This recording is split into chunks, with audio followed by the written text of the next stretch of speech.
Hey guys. Hey everyone. Shouts out hey. Let me make sure I got everything set up on this. Did you set the mic up and the speakers? Yep, I just checked. I literally just realized that there's a way that I can check myself to make sure you guys can hear me. Because normally when I come on, I'm like, can y'all guys hear me? Can y'all guys see me? And I just realized that there's a way that I could check that myself. So now I don't have to ask you guys. I can just check it. The only thing is it'll play through to you guys as well.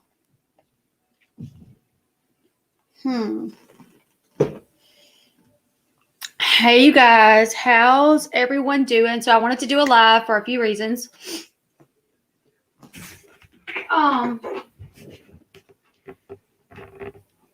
gotten a lot of messages, and I'm so sorry. One thing that I try not to do on the weekends is I try not to work that much. During the week, Monday through Friday, I work every day, recording, editing, and uploading content, trying to respond to messages, responding to emails and stuff like that. So during the weekend, I try to put my phone down. I try really hard to not be on, social media that much, stuff like that. But I do know due to the weather, I've had a lot of people checking on me, and also due to our dog passing away, I've had a lot of people check on me. So I opened up my email and I just scrolled down and I saw like message. And then like I opened up my Instagram and I saw a message. And I'm going to respond probably tomorrow to each individual message. So y'all just give me time. If you were one of the ones that emailed me or sent me a message on Instagram or sent me a message on Facebook, just give me some time. Tomorrow I'm going to try to make sure I get back to everybody because tomorrow's a work day for me. So I'm going to try to make sure I get back to everybody. So Sean's going to hop on with me in a minute. There's a few reasons. A few things that we want to do tonight. I feel like I'm going to have an asthma attack. Hold on. I got to go get my asthma pump. Hold on.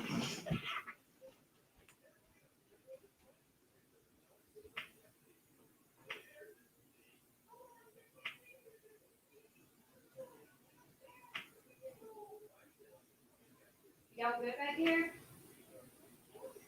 No.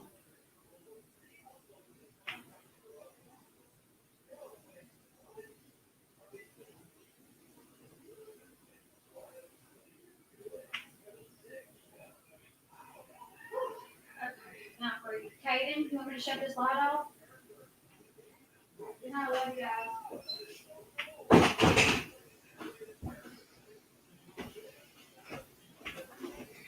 All right. Honestly, I don't know if I'm having an asthma attack or maybe a panic attack. I have a hard time telling the difference.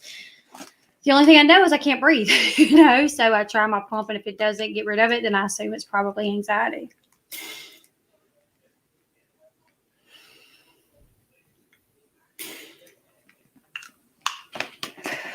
So, a couple reasons people were reaching out first was due to the weather. We do live in Louisiana. We live in northern Louisiana, so we are, I think it takes us about 3.5, 4 hours to get to New Orleans. I don't know how to turn that sound off. My husband, he's getting messages in his Discord. He's in the Discord for this game that he plays. And so my older kids went out of town with my mom to Arkansas. We Kelly, the other night when I was talking to you, that was the last time I saw him. When me and you were messaging was the last time I actually saw him. Anyways, so my mom has a generator, so we got her generator. She has a few of them, so Sean went and got her generator. Matt may be here tonight. I don't know. He'll probably pop in. I look thin. I'm not very thick. I'm not a very thick person. I'm kind of thin. I mean, I'm not. Yeah, baby. We got school tomorrow. You do have school tomorrow. Crap. Okay. I know. So, we went and got my mom's generator, and we just kind of waited for the weather to get bad, and it really didn't.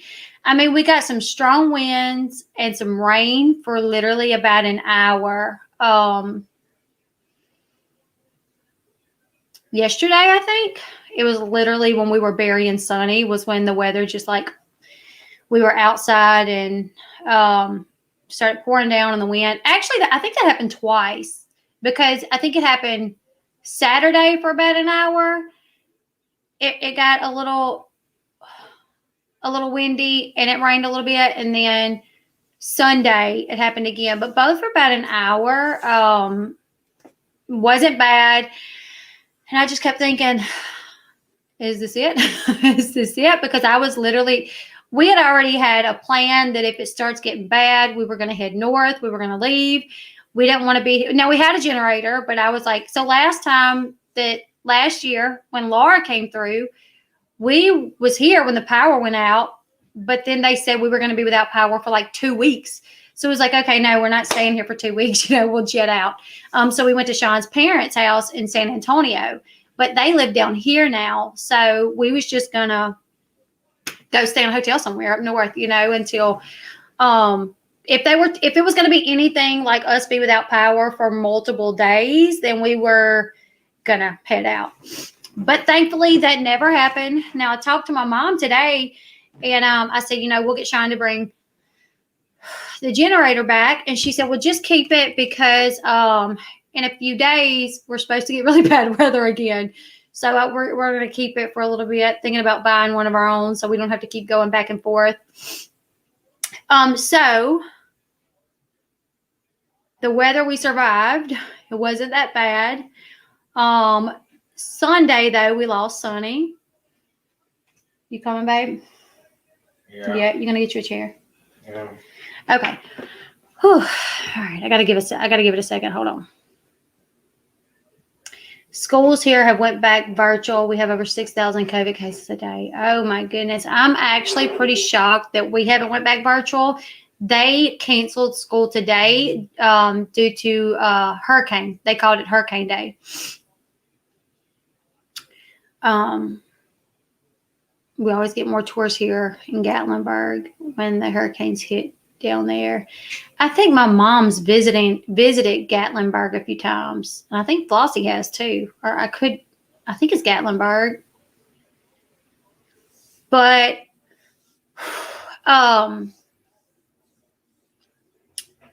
Paris was sick last week sometime, and we took her just to have her tested just to make sure. No, you're fine. You're fine. I just want you to scoot over. No, you hit the bottom of my foot. I'm gonna go get my drink. Paris. So, my kids have been back at school for like a month or something. I think they started August 6th or something. August 2nd. I don't know. They've been back for a while, but they just canceled school today for Hurricane Day. Now, when we took Paris to the doctor the other day, because she was sick, I knew that the school had a lot of COVID cases, that kids were getting sent home, that kids that were around the kids that had it were getting sent home. So I asked them, thank you, Candy. Thank you, everybody. So I asked the lady, I said, as far as you know, from working here, is there a lot of people around here with COVID? And this was the urgent care. She said, we test roughly 60 people a day, and over half of them come back positive. And she said a certain percentage of them were kids that go in between, our school and a neighboring school. So I was like, wow, that's crazy. That seems like a lot. Especially considering we live in such a small community, But I know my son, Eli, he came home one day and said that 10 kids in his class got sent home with COVID, just in his class. Now that, I don't know if that was all of them had COVID or if it was, a couple of them, and then the kids that sat around them and interacted with them had COVID. So that's why they all. Yes, definitely seems like it's getting worse, and it's just a scary thought. They wear their mask, but I don't know how protected they really are with their mask. So, that's not going to stick. So I don't know, but I feel like before the end of the year, they're probably going to put them back on virtual. And if that's the case, we'll just, we'll make it work, because actually during the summer, I was making it work where I could work and they were home. So Sean will have to be the school teacher while I work. He'll handle the kids and they're, because back when they were first put on virtual learning back in 2020, he worked and I dealt with it. And Lord, it was craziness.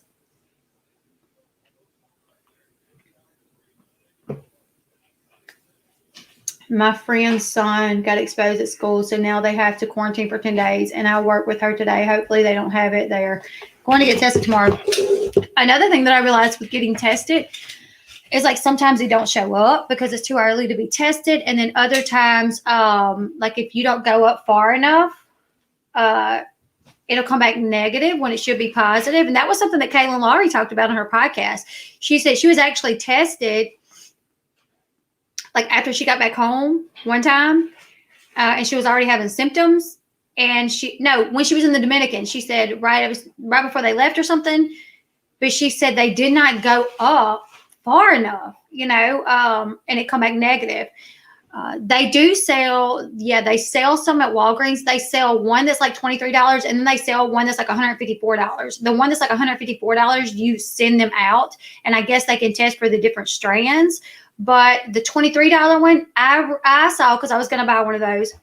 The $23 ones, it only tests for like, it listed like test for this and this. So I don't know if, to me, it just seemed like it only tests for like a particular strand. And because there's more than one out there, maybe it was saying like, we specifically test for this one. So it's possible you could have this strand and it not show up. I don't remember. Thank you, Tina.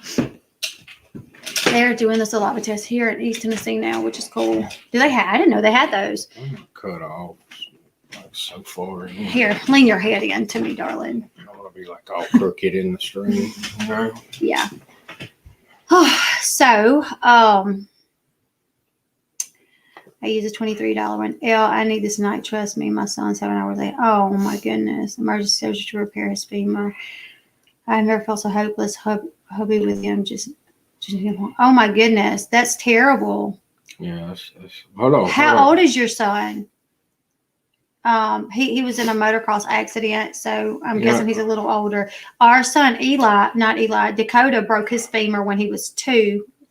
Is that what you were about to say, babe? Yeah. And it was rough. Yeah, it was terrible. So bad.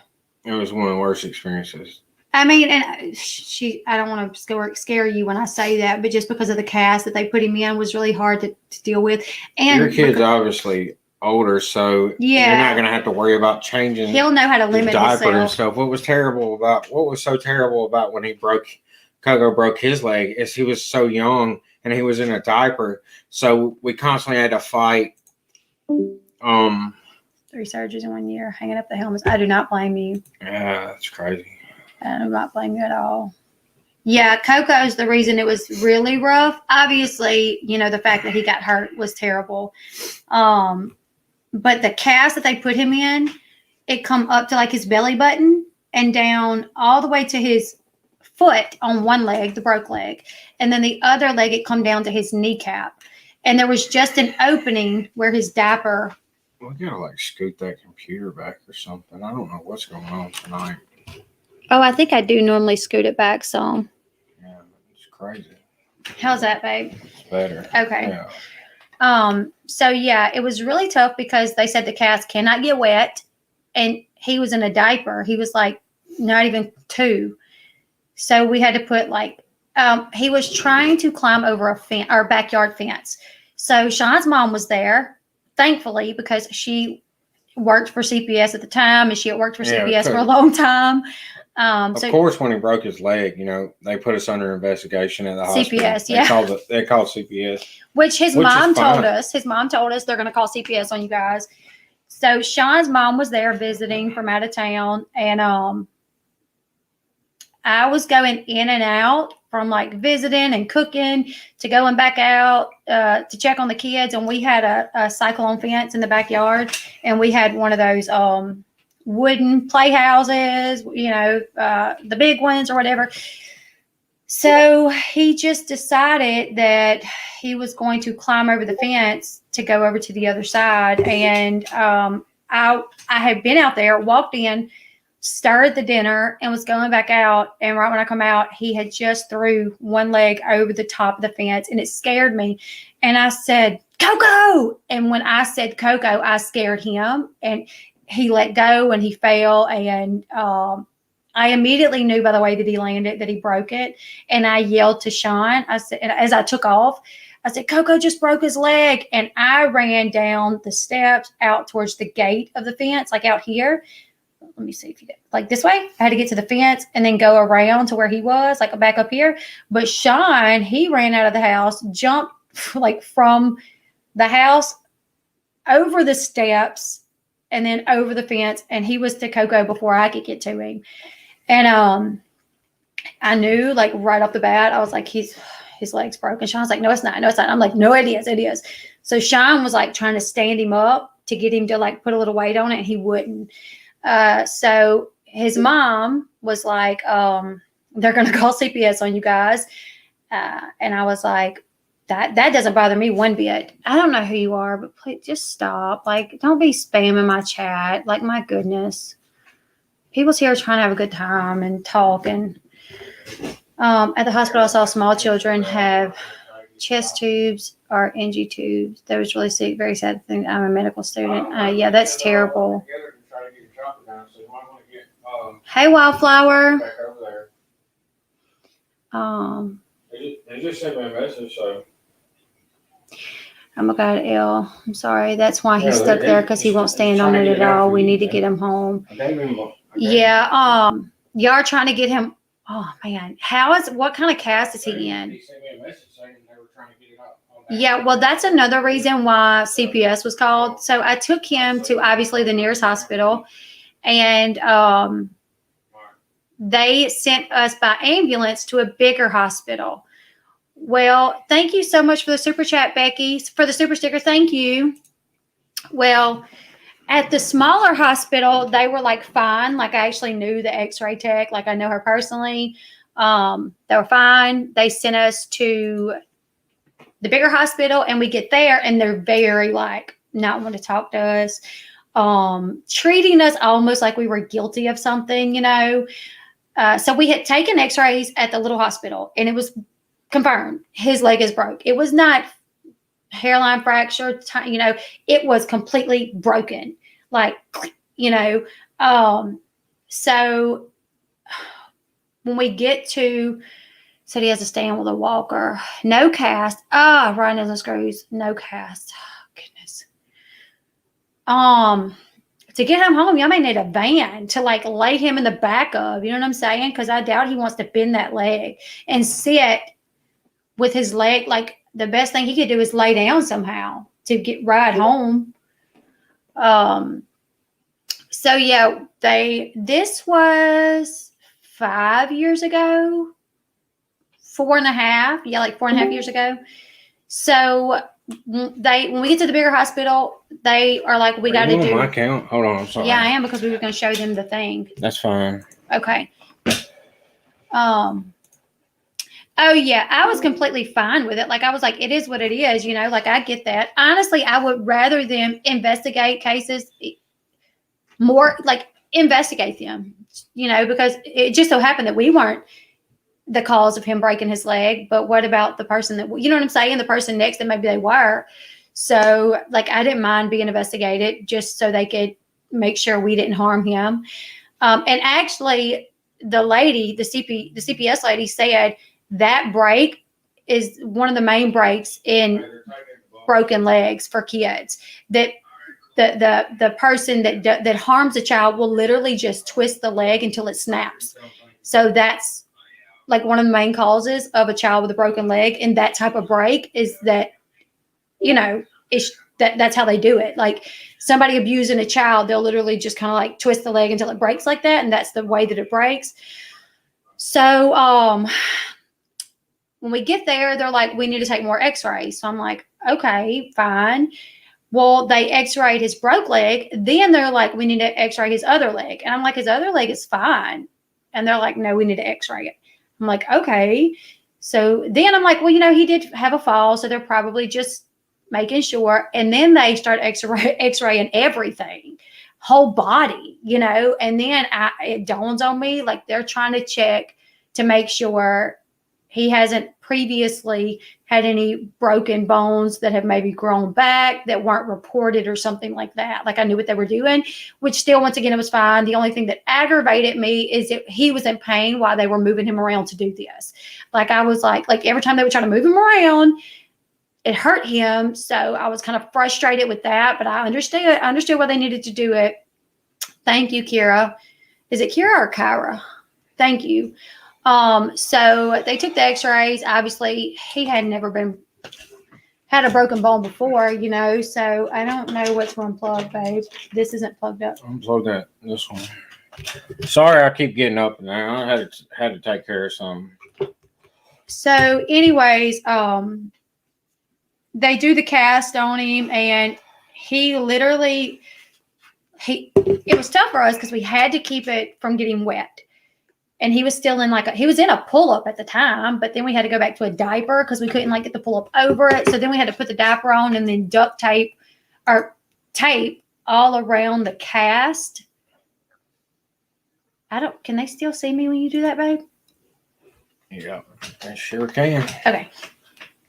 So we had to put tape all around the cast to make sure P wouldn't get on it. And then it was so crazy because this kid figured out how to walk in his cast. Like at first we had him laying around a lot, then he was sliding off the bed and walking. It was like he was bow-legged because he walked like this.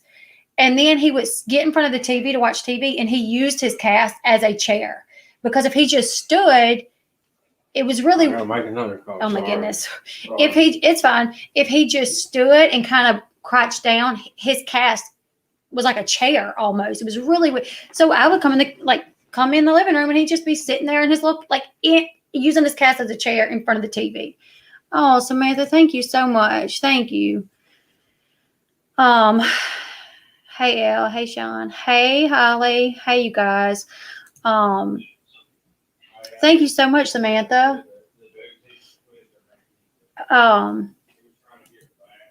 So I totally get it. Like I get that, they gotta.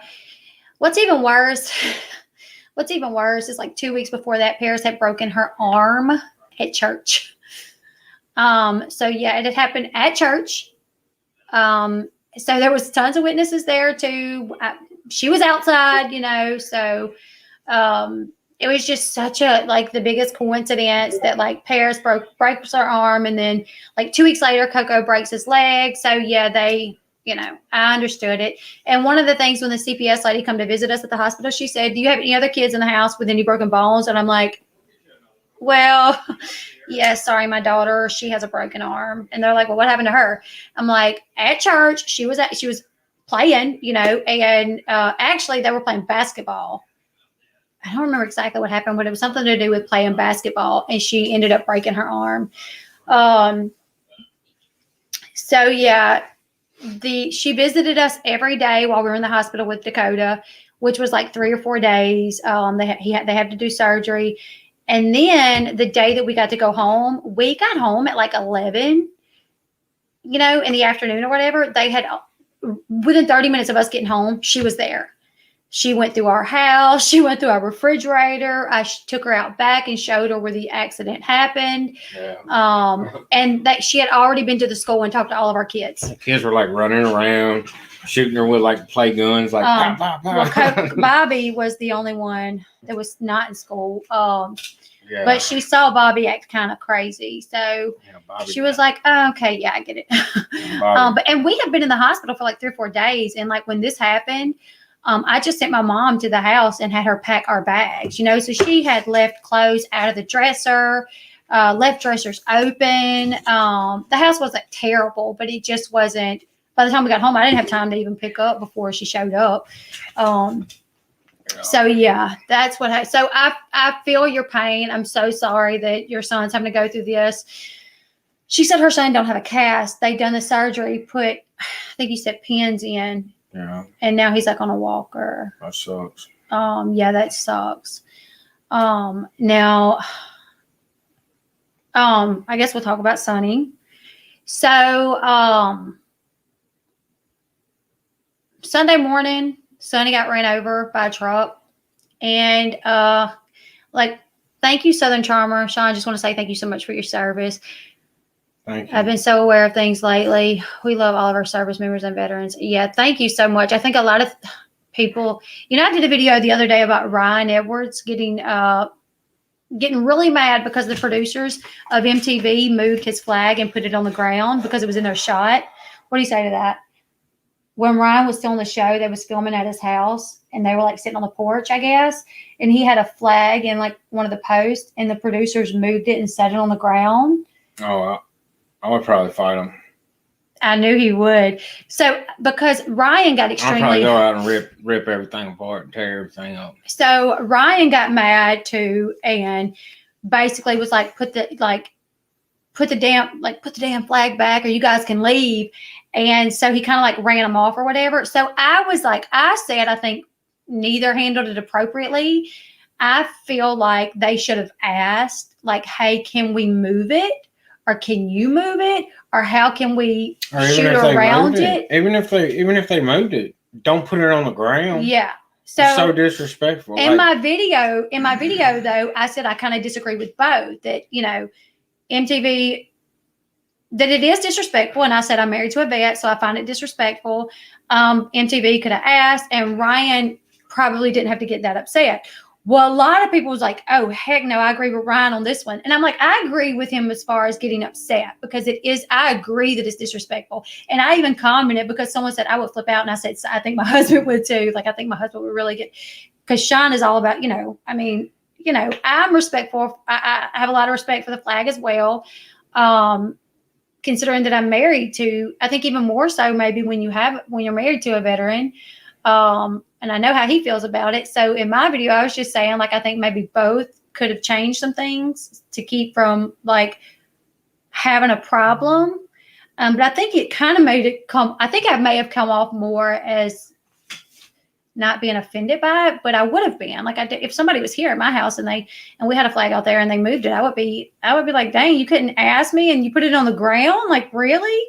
Because you're not supposed to put them on the ground. Don't you have to burn them if they touch the ground? Supposed to, I guess. So yeah.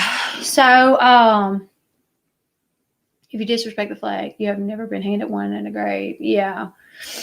So yeah, that's well, I did talk about that. When someone said they agree with Ryan, they would probably like flip out. I was like, yeah, I think my husband would too. My only point was that maybe like both could have handled the situation different, but I definitely think it's disrespectful. No, I mean, anybody doing anything to the flag, I don't have any. I'm all about freedom. I'm all about free speech and all that. But there's some things that are sacred, and they should be sacred for every American out there. I don't care who you are. I don't care what color your skin is. I don't care what's going on. While America has had, no country's perfect. If you look at a lot of the older countries that existed before America, they've all had plenty of problems. They've all done horrible things. America's no different. Matter of fact, out of most countries in the world, we have a way better history than most other countries, But there's just some things that, should be sacred for every American that represent the good parts of America. Because there's no mistake about it. You're just not going to go somewhere else and be able to have the freedom in that country that you have here. And that's a fact. there's a couple other countries out there that people are somewhat free, but there's a lot of little things in America that you don't realize that you have freedoms that you have that other countries don't have, and we're not perfect by any means at all, but at least we've been steadily trying to improve and make things better for everybody. Yeah, one thing that I, was listening to was about Afghanistan, and I don't remember where I heard this, but I heard that when the Americans were leaving, that there was these two that by the time they left, that women did not have to wear a headdress if they didn't want to. It was their decision. And that was kind of because we were they there. were wearing a headdress. I'm sure they weren't wearing a veil over their face. Or maybe that's what it was. But there was something where the women had more right to have decisions where before they didn't. Like women could get killed for these things. Yeah. And then there was this one woman that said when the Americans were leaving, she was like a doctor or something. And her sister was something else. They both had degrees. She went home. They hid their degrees, and they had to go back to living a life that, and they had to hide the fact that they were educated. And they started living differently like the second that Americans started pulling out, because they knew it was going to go back to where if people found out that they were educated and that they had lived a certain way, they could possibly be killed. So, I get it. Like we have our problems here in America, but there's other places that you would not want to go to, like. Yeah, when I went to Afghanistan, I think I might have saw the face of, I don't know if I saw the face of any Afghan woman the entire time I was there, other than a picture of my recruiter's like wife or daughter or something like that. Any other time when you were passing by them and you're walking by, they would kneel down, look away from you, and pull their veil over their face. Get in the picture. And wait for you to pass. What would they do again? I missed it because I was. They would kneel down and look away from you and pull their veil over their face and look away until we passed.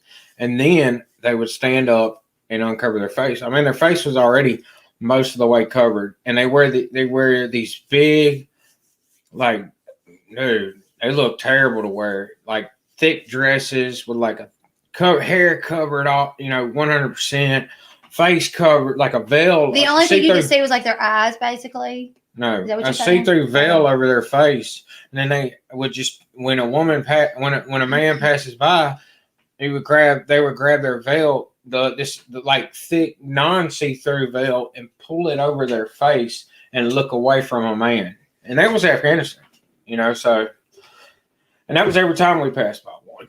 Iraq was different. And the Iraq, kids you too. saw women. Yeah, I mean, little kids too. Any girl that was older than maybe, I don't know, 10 or 11, she was covering her face up, completely covered, head to toe. Didn't matter how hot it was. Didn't matter how, it didn't matter. So. And what about the kids, like, asking y'all for food and candy? Like, y'all would give them toys and stuff because they had nothing. Like, these kids. Yeah, they didn't have a lot in Afghanistan. But it wasn't near as bad. Wouldn't they, like, chase y'all behind the vehicles? Like, some of them, because others would, like, flip them off and stuff. Like, there was this. That's all right. Oh. That wasn't Afghanistan. Where was the ones that would, like, chase y'all down? Because y'all had, like, handed out candy before? That was all right. Oh, okay. Yeah, I mean, the kids in Afghanistan were a little bit more well behaved, and there weren't as many wild kids just running wild. Nobody tended to them, like running through trash piles, kicking a soccer ball through sewage, barefoot. That was all right, Sean was in Iraq. You were in Iraq. 2006. Yeah, 2005, 2006. He was there when Bergdahl went missing, and they had to search for him. Afghanistan, sorry. That was 2009? 2009, 2010. Yeah. Sometime in there, I don't know. That's when I was in Afghanistan, so I don't know when he went missing. Somewhere in there, 2009, 2010. I don't really keep up with Traders? I didn't keep up with dates while I was over there. Oh. Okay, never mind. Sorry. But they had to go look for him.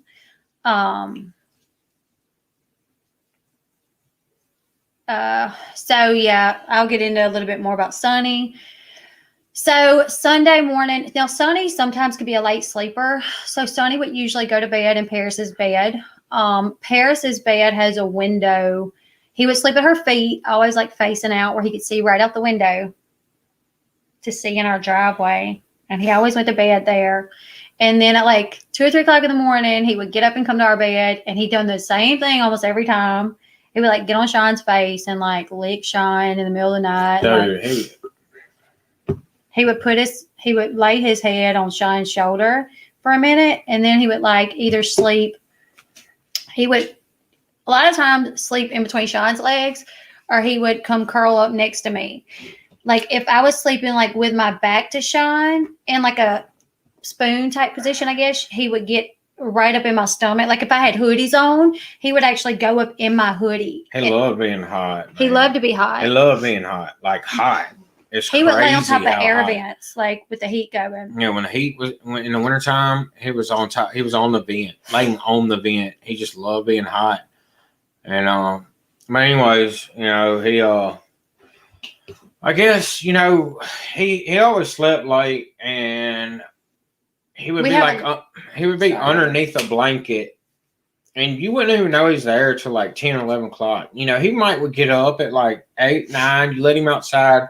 He comes back. He scratches on the door, you know, to come back inside. And then he would come inside and like climb up underneath the blanket with somebody, one of the kids, or Nettie if she got to sleep in, you know, or me if I was sleeping in. He would come in there, like maybe like give you a hug and a kiss, because his dog He literally did. Like laid his paws down and laid his head down like right here every morning, gave me a hug, and then like licked me, and I would be like, Sonny, get off of me, you know.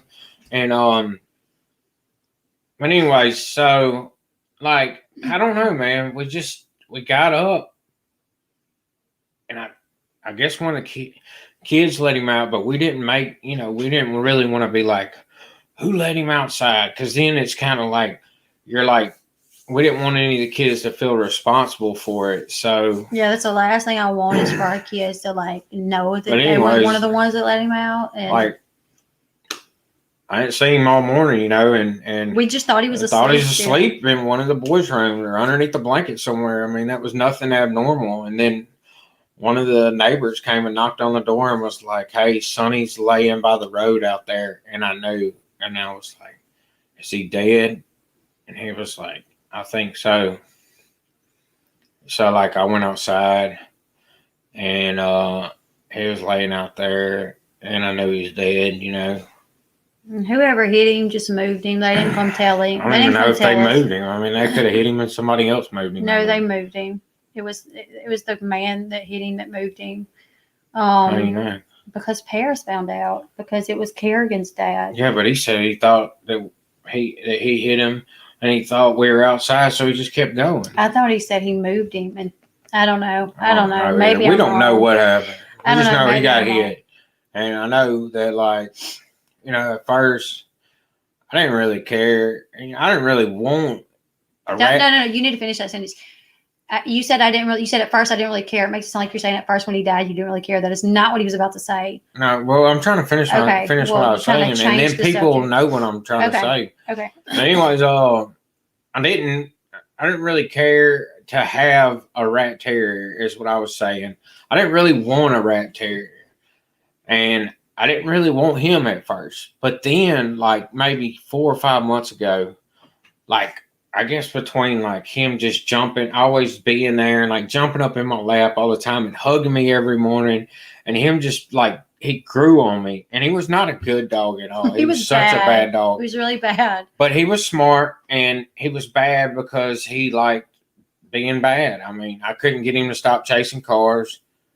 And like he loved aggravating the kids. Like if they were carrying anything, if Kennedy was carrying everything, he would like run up and like a blanket, grab the blanket, try to pull it from them, and like you know, if I was carrying a blanket or a sock, trying to put a sock on, he was over there trying to take my sock. So just little aggravating things like that just kind of grew on me to where I thought it was funny, you know, and I really bonded with this dog. And like this dog like become my dog, you know. It originally started off as like the kids. He was still my dog though, but Nana and some of the kids went and got him. Me and Paris and Kennedy was the ones that went and got him. And when we first got him, I was like, "Oh, he's ugly." He was not ugly, but he really wasn't ugly. No, he grew. He kind of filled out, like got stocky, and like had a nice little firm, like stout body on him. And he got to where he was just a good-looking dog, man. But at first, when I got him, I really didn't. When we got him, I really did not want him, and I did not like him at first. But I'm telling you right now, like this dog grew on me and was like, I mean, it hurt. It hurts my heart bad, like that he's gone. Like all day long, I'm like, when I open the door, I'm like, oh man, I can't let Sonny out. You know, I got to make sure Sonny don't run out. But then I realize he's gone. Or like, like when you're driving down the road, trying to leave the house, you know, I'm like looking, like trying to make sure Sonny's not chasing me, but then I realize he's gone. Little things like that all day long, man. And it just sucks. I mean, we buried him, and the kids took it pretty bad. They were crying. And I don't know. I mean, there's only been one other dog that I lost that has hurt this bad to where I was like emotionally like tore up, but like I don't know. I don't even really like talking about it, but I mean at the same time it's just straight like despair. You know, I feel like straight despair in my heart because of losing him. This was Sonny the day that we got him. He was like just a big brown head, white body. I thought he looked so weird. He was beautiful though. I thought, and this was him the day that we got him. And this is actually me in the bed, like in my bed.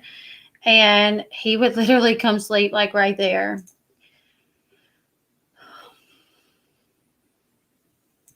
And I actually shared this picture with my members. And after I shared it, I noticed my thumb right down there, kind of over him. And it kind of looks like a wiener right there. And I was like, oh, I hope people know that's actually my thumb laying over him. But he literally would sleep right there with me. If I had like a hoodie on, he would climb up in the hoodie and go to sleep. And he just loved to be so warm. And I mean, I just couldn't get him to quit chasing cars. We could not get him to quit chasing cars. And he would sneak. The thing with Sonny is he was so rambunctious that if we tried to keep him in, the more he wanted out. Yeah. Like if we just tried to keep him in, he just would scratch at the door all the time. So we got a zip chain. Even putting him on a zip line, like he would go out there, and then the second you brought him in, he was scratching at the door. And he loved chasing cars. This dog loved running more than any other dog. You never seen a dog be so happy. You could tell he was happy when he was running. You know, could tell. So it was constantly a struggle for me because I'm like, man, I don't want to let him outside because I know he won't stop chasing cars. You know, he's a rat terrier, and they're bred to chase rats, chase rodents, chase squirrels, and like he just loved chasing stuff, and I could not get him to stop. I was constantly outside yelling at him, trying to get him inside because he would be out there chasing cars, and yeah. And I guess I don't know. I couldn't get rid of him, you know, because I'm like, I love him. The kids love him. So I couldn't get rid of him. But then we live kind of in on a road that's kind of like, it's a busy road. It's not too busy. I mean, a lot of people it's a busy neighborhood road, right? Yeah. Like it's a really big, busy neighborhood road. It's like a road into the neighborhood, right? So everybody that lives kind of in this area, for the most part, drives down this road. And, you know, I don't know, man. I was just hoping that he would just make it. You know, I knew that it was probably going to happen one day, but it don't make it any easier. You know what I'm saying? It sucked because I couldn't get him to stop. And then we're like torn on not letting him out of the house, you know, but then he's wanting to go out of the house and like run and be happy. I mean, you never like he was just so happy outside. I mean, he liked to be inside with us too. Yeah, but, he like was. you like. I He remember, always like, came when home. we would be like, out there with him. Yeah, he always came home. He like if the kids would open the door and he would run out, or like say I was getting groceries and he would, you know, get out when we were getting groceries. He always come Man. back, but like you let him outside and he would like just take off running. And he went and peed Run and circles he around like went you. and peed in everybody's yard and He would like run circles around you, and then he'd come running back to you just as happy as could be. you like, could tell he was so happy his running ears back to just you. flopping back, and then like right before he got to you, he would cut off to the side and then run around you in a circle, and then act like he's running back to you. Right and before he cut got off to to you. the side, and it just Every he was time. so happy doing that. Like Every time he you've would cut never off. seen. Yeah, we used to try to we would bring bacon out to him, turkey bacon. He liked turkey We had to bring bacon. food out to him to get him to come back in the.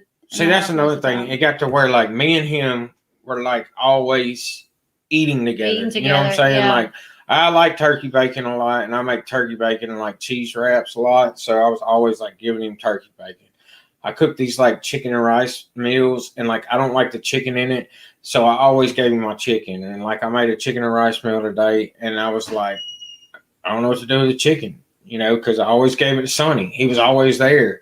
Like Sonny become like my dog. You know, he was always with me, and like I don't know, he was like still my dog. he was her. I don't know. She was like his mama, but I was like the person he had fun with, you know, and like hung out with more, you know. So he like to like cuddle up next to her and like visit her, but then he always like kind of hung out around me and like play with me. Like I would get a sock and like twirl it around, and he would like jump and get it. He'd like jump and like push off of me, and then to like turn and try to grab the sock.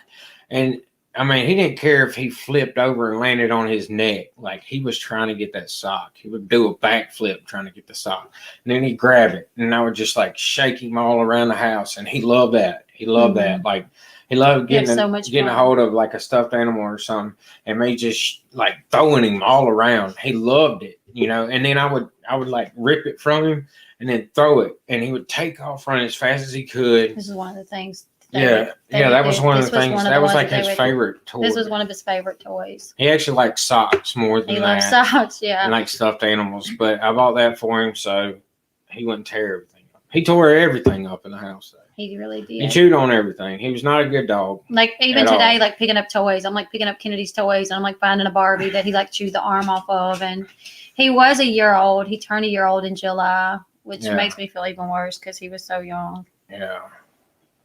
He was just a baby.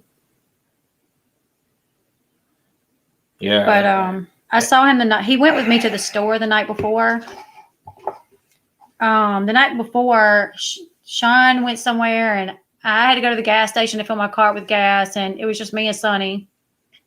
He went with me. And I would have to, when I would get out, anytime he went with me to the gas station or whatever, he would try to get out at the gas station. And one time he actually did. And I was like chasing him around the gas station, and he would do this. He literally done this every time. Like he was like messing with you because he knew you were like trying to get him to come to you. So he would like run full speed, and you'd be like, he's coming, come on. And then he would just woo off to the side, you know, or like, I guess he loved like he would go off to the aggravating side. people and messing with people.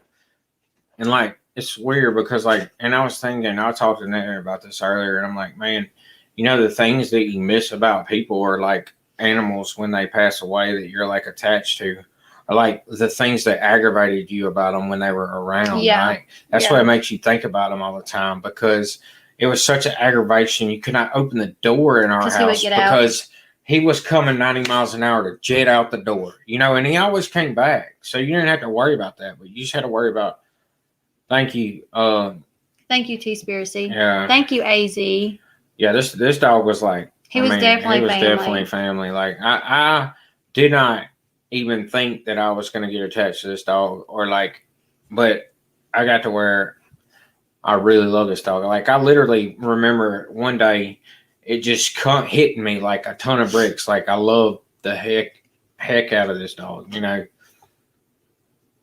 And to be such a bad dog, He was he so was bad. like, you know, was so it was so enjoyable and like just a big happiness he brought a lot of happiness to our family. Coco loved him. He would sleep with Paris like every night. Then in the middle of the night, he would come get in the bed with us, and like we would get up, and he would stay in bed for like hours under the blankets. Yeah, And you'd be like, "Where's Sonny?"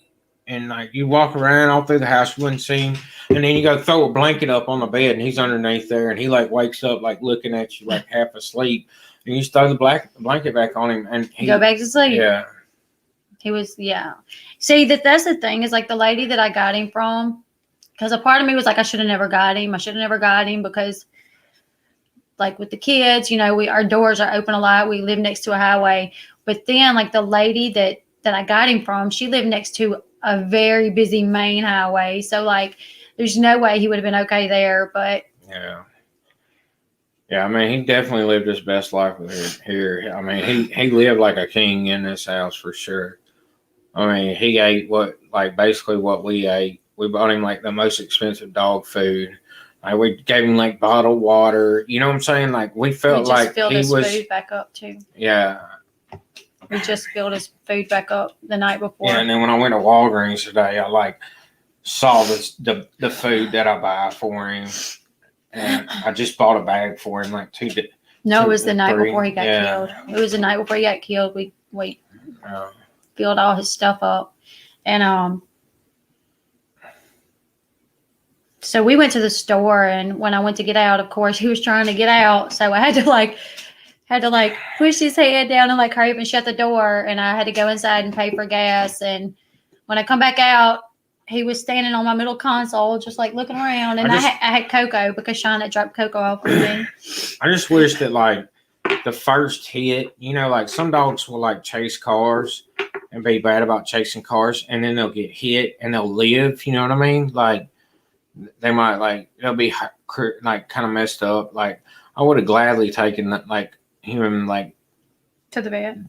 Yeah, to the bed, or like if he was like kind of crippled like the rest of his life, like maybe he couldn't Like run or something. I just wish that something. something like that could have happened to where Or not happen at all. or it not happening at all. But you know, I knew he was eventually going to get hit because when dogs chase cars, like it's just a matter of time. I remember one day, like my heart dropped because I was outside, and I used to let him go outside with me. Like when I was cutting grass, he would love to like bark at the lawnmower and like run around the lawnmower and like bark at it. And like I took him outside, and trailers, something about trailers. He always chased trailers really bad. Well, he seen a trailer getting pulled by a truck, so he took off running, and he like jumped out on the road, and right by the tire, he like tripped a little bit, but he caught himself. And I was like, oh my God. I was like, Sonny, quit, you know, and I was like yelling at him.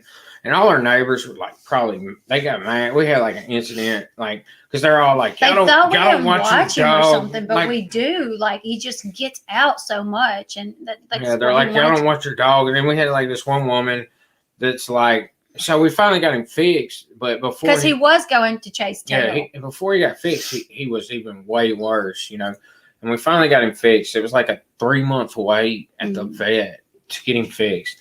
We finally got him fixed, and then, but he was still bad, like as far as getting out and chasing cars. But he wouldn't go that far because. Yeah, he quit going all over the neighborhood. So before he would go it was like the 2nd street back, there was this house that had 3 female dogs, and before that's where he would go. And he would get out just for that, just to go see them girl dogs. And we finally got him fixed, and he quit doing that. He would really just kind of stay on the around street. Here, yeah. And like everybody know him in the neighborhood. Everybody liked him. Some people are like crazy about dogs, and I guess I am too. But some people are like, we had this one woman that like came by all the time, and she's like, she wanted me to give him to her because she had a bunch of land. Because she's like, I see him out in the road and he's going to get hit by a car. And I'm like, I know, but like if I'm we not were giving outside, my dog away. That's the thing is like we were outside a lot too. The kids have a pool. So like anytime we were outside, we let him just kind of run free. But the only thing was when a car come by, he was like trying to get them tires, you know. And I don't care where she lives. Hard. He would have chased cars too, you know. Even if she had a bunch of land, like he liked sitting by the road waiting on cars to come. And as soon as a car came, I mean, he would lay out there by the road, and I would be like, Sonny, you know, because as soon as he saw a car, he was like running after it. Yes, Candy. But I don't really like keeping a dog that some dogs are good inside, but I don't like keeping a dog cooped up in the house that has that much energy and wants to go outside all the time. I mean, we got scratch marks all over our front and back door where he just would just go over there to the door and like look at you, and then and he was so stubborn, so hard headed, you know.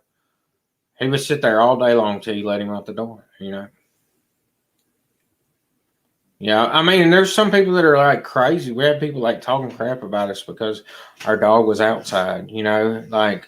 This woman came twice and was like, she is seriously. She was like, I'll take the dog. And we're like, why? What do you mean? No, like he's ours. She's like, he's going to get killed. And I'm like, yeah, I mean, I know that he's always in the road. I don't want him to die. He didn't sit in the road. But if we were outside, the thing was I didn't feel right if me and the kids were outside playing to put him on his chain and have him chained up while we were all out there running. I wanted him to be with us. I wanted him to run around with us. And he did. He would like run around with us and play with the kids. They would run and race and he would run. But when a car came, he would shoot off from what we were doing. And he would, I mean, we don't have a fence in the backyard, but what I did was I put these leashes down, right, that are like really long and it like screws into the ground. But he was such a chaser. Like, he would tangle them up so bad. He would get tangled up real bad. Or anytime something, a squirrel, a bird, a freaking bee, a fly, anything was flying by, he would go running after it full freaking speed and hit the end of that zip line. Yeah, and he would get like, it would like yanking back. So I don't know. I mean, some people are just like, you know. I mean, maybe if we would have been that way, maybe he would be here. One aspect, no, I mean, there's no way. There's no way. Because he constantly got out all the time anyways. Like, we did put him on the line a lot. You know, he constantly got out anyways, though. But I don't know. Either way, some people are, you know, what I was thinking when that woman is like, I'm like, yeah, he might get hit by a car, but, you know. He was crazy. As much as I love him, like, he's going to die one day. Like, I don't want to give my dog I didn't want to give him away. Like, when she was like, I got a lot of land, he'll be fine. I was like, he's ours. It's not like he can die multiple times. He's only going to die one time. So, and as bad as I wanted him to live forever, I just wasn't going to give him away. Like, we wanted to move, you know. Yeah, our goal is in a couple years, hopefully my YouTube channel takes off enough to where, and Sean, he's finishing school. So, like, we have a nice home. We have a nice brick house, but, you know, we want to move back to the country.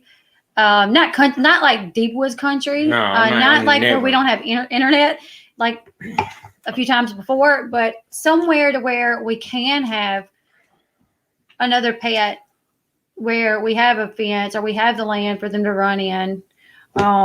You know, I mean, one of the things that Sean said is, you know, get another dog that look like Sonny, and I don't even know how I feel about that. I really want another. Like, eventually, I want another little rat terrier like that. I never liked rat terriers. Like me and Eli and a couple of other boys like Caden, we all wanted like maybe a Doberman or something like that. You know, a big dog.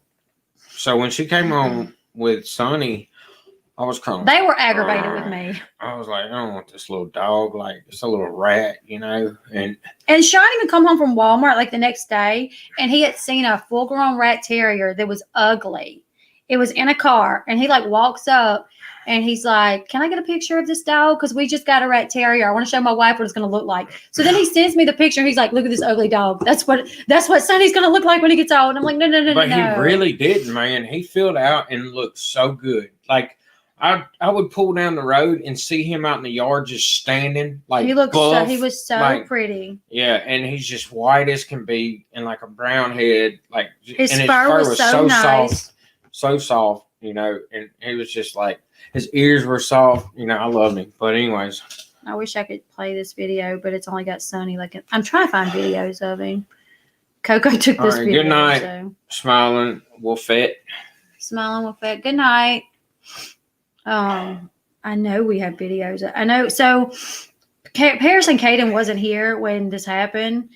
And they were on their way back from Arkansas. And Caden had already called and asked to go home with Flossie to stay with Trey. And I had said yes, because he called early before Sonny passed.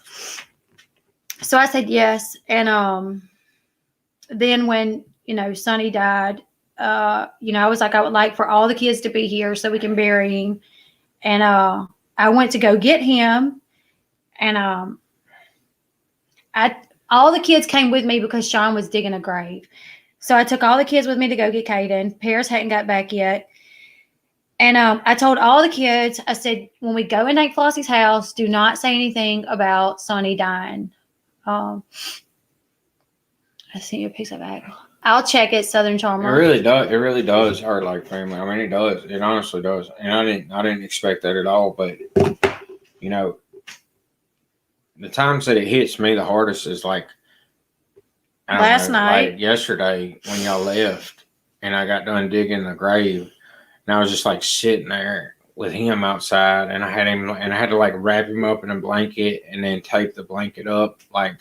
So when y'all got home, it was like wrapped up, and that was like terrible. Like I just sat there and I didn't know what to do. I was like, and I didn't expect to ever feel that way about a dog. I mean, there was one other dog that I really felt that way. But I just wish we, I just wish that we could have done like a little bit better for him. Like I wish we would have been in a position to where we could have like fenced in our backyard or like moved. You know what I mean? Like, but I don't even know if we would have fenced in our backyard, if that would have been enough for him. You know what I'm saying? Like, we got a decent sized backyard, but he was just like, this dog would run so far and like so fast. I would go outside after he done got out, and like, after he'd been out for like 20 minutes or so, I knew I could call him and he would come home, So I would literally go outside to the front porch, and I know my neighbors probably got tired of hearing me go out there, but I would be like, Sonny, and I would yell, and I would see this little tiny white dot down there. In a matter of like 2 seconds, he had ran from the end of the street all the way down here, and like happy as can be every time. Just the happiest dog ever. Show that video to him, like. He didn't know what to think about the snow. Yeah. I don't know, man. I guess, he was a very, like, free-spirited dog. And just, I don't know. I mean, it's tough. It honestly is. Like, I never thought it would be that tough to lose a dog. I knew because, we had a couple scary incidents, where, like, I seen cars pass and him get super close. I'm like, Sonny! So I seen things too, to where I thought, oh goodness, he's going to end up getting ran over. Yeah, that's what I feel like, Kelly. I feel like if we would have fenced him in, even like made the fence in the backyard, he would have jetted out the front door every time. And he was so smart. He would have dug underneath it or something, because this dog just wanted to run, man. He didn't care. Like he just wanted to run. Like that was like his favorite thing in the world. He'd run and just grab we're gonna get a tombstone for him. So we're gonna have like a picture of him engraved in look at all these dogs. Yeah. What kind of dog is Axel and what kind of dog is Dora? One of them look like a rat terrier. I don't know what that one is. I'm not sure about that one. Yeah. But we're gonna get like a laser engraved tombstone for him with like a picture of him and where's the video stuff. at? I mean, I don't see the video. I'm just glad he didn't suffer, because I know that he didn't suffer the way he got hit, so I'm pretty sure, or I know it was instant, so I had a Doberman that I really got attached to like this. And this Doberman was like, just, you can have 10 dogs and not really get it. At least for me personally, I can go through 10 dogs and not really get attached to the dog I can like the dog and it be a dog that I care about or whatever, but not really, really get attached to him. But Sonny and this Doberman are like, I mean, I cried over both of them when they died. You know what I mean? Like, I couldn't even, when my Doberman got hit, I knew he was dying and I knew he was suffering. So I actually thought about putting him down the rest of the way, and I just couldn't. I couldn't. So I took him to the vet and had the vet do it. But then I lived so far from the vet, I felt guilty for driving all the way, like an hour and a half with him in the backseat of my truck, suffering and in pain. You know what I mean? So, like, what do you do in that situation? You know what I mean? I could not, though. I physically could not put him down because I was so attached to that dog and I love that dog so much. I just couldn't do it, So but I really felt bad driving to the vet because I knew he was dying and I knew there was no chance. And I drove all the way to the vet, like an hour and a half or like an hour. I got to the vet just for the vet to tell me that he wasn't going to make it and he had to put him down. But the vet put him down, and that's a lot different than, because I know I had a little dog. We did a little dog, and see, I don't feel that way though. I had a little dog, and when Paris was little, he was like on the table or something, and the table fell and it landed on him, and he was little, and the guy that I was dating like took him out and was like and I was like, no. But then when he tried to, he couldn't. He was like, I can't. And he took him to the vet. But then what's so crazy is like he took him to the vet and he made it. So that's why I'm just like, oh no, like, no. Did this video stop? Well, the thing about it is I've seen a lot of people die, and I've seen, like, I know what it's like when somebody's about to die. I know what it's like when an animal's about to die. And when I saw Gus, I knew he was dying. I knew he was going to die. I mean, there's certain things that go on when somebody or an animal is wounded in a way that they're going to die and they're not going to make it. And there's sometimes you don't know. You can't tell.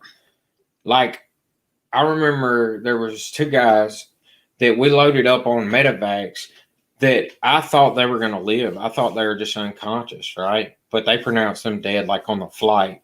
And I was 100% positive that they were going to live. So that hit really hard because, like, when we put them on the medevac, I was like, man, they'll be all right. There's not a lot wrong with them. Sometimes you don't know, but there's sometimes that is just a clear sign. There's clear signs, and you know that that animal or person is dying and they're not going to make it. Like, they're not going to be brought back, right? And, like, I knew that with Gus. And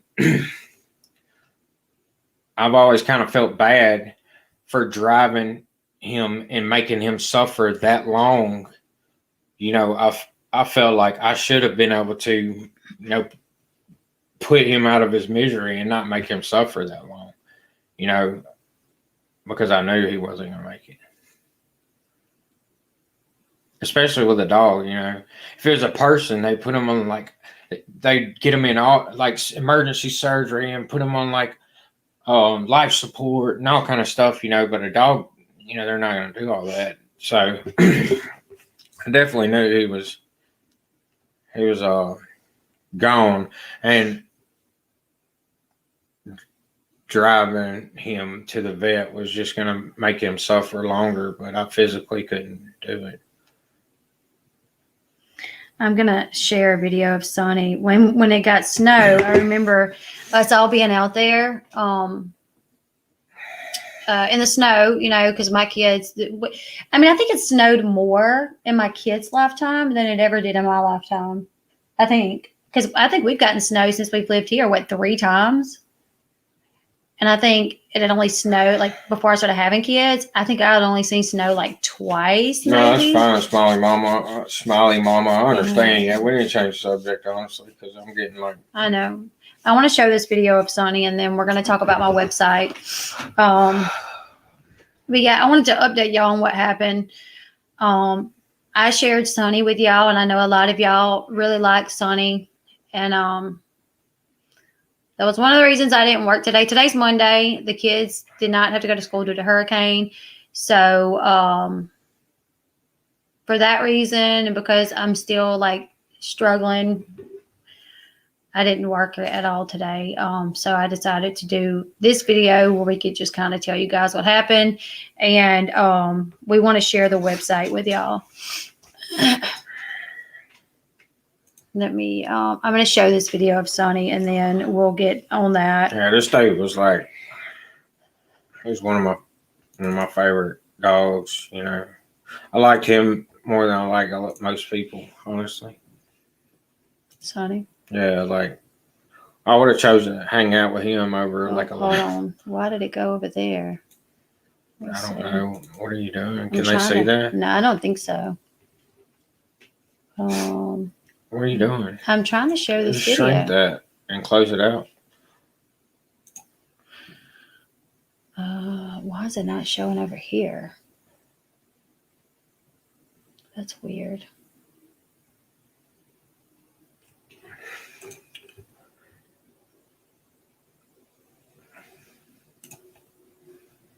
Yeah, the thing about like dogs, I mean, like people that we know is like a lot of people outside of like people in my immediate family. You know, I don't feel like you can trust most people, but like Sonny was loyal to us. You know what I mean? Like he loved us, we loved him. Like he was never gonna, do anything that All right, so we're gonna play this and then we'll talk about like. And he knew if you're like down or like, so it was just. This is his first snow day. It's not playing for some reason. There it is. Look at him. He didn't know. He's like, "What is up with this ground? What is this stuff beneath my feet?" He's still real young then too. He's still kind of like puppy like right then. He's still kind of like fat, got the little fat belly and stuff. Yeah. He hadn't filled out all the way with like his muscles. He's starting to right then. But man, that was a tracking dog.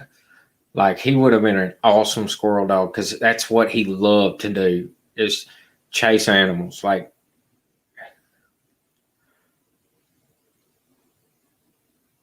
look at him. He come home with a dead squirrel one day. Remember? He did. He sure did. He come home with a dead squirrel one day, and his mouth. I had to take it from him. He was mad. I took his dead squirrel from him, but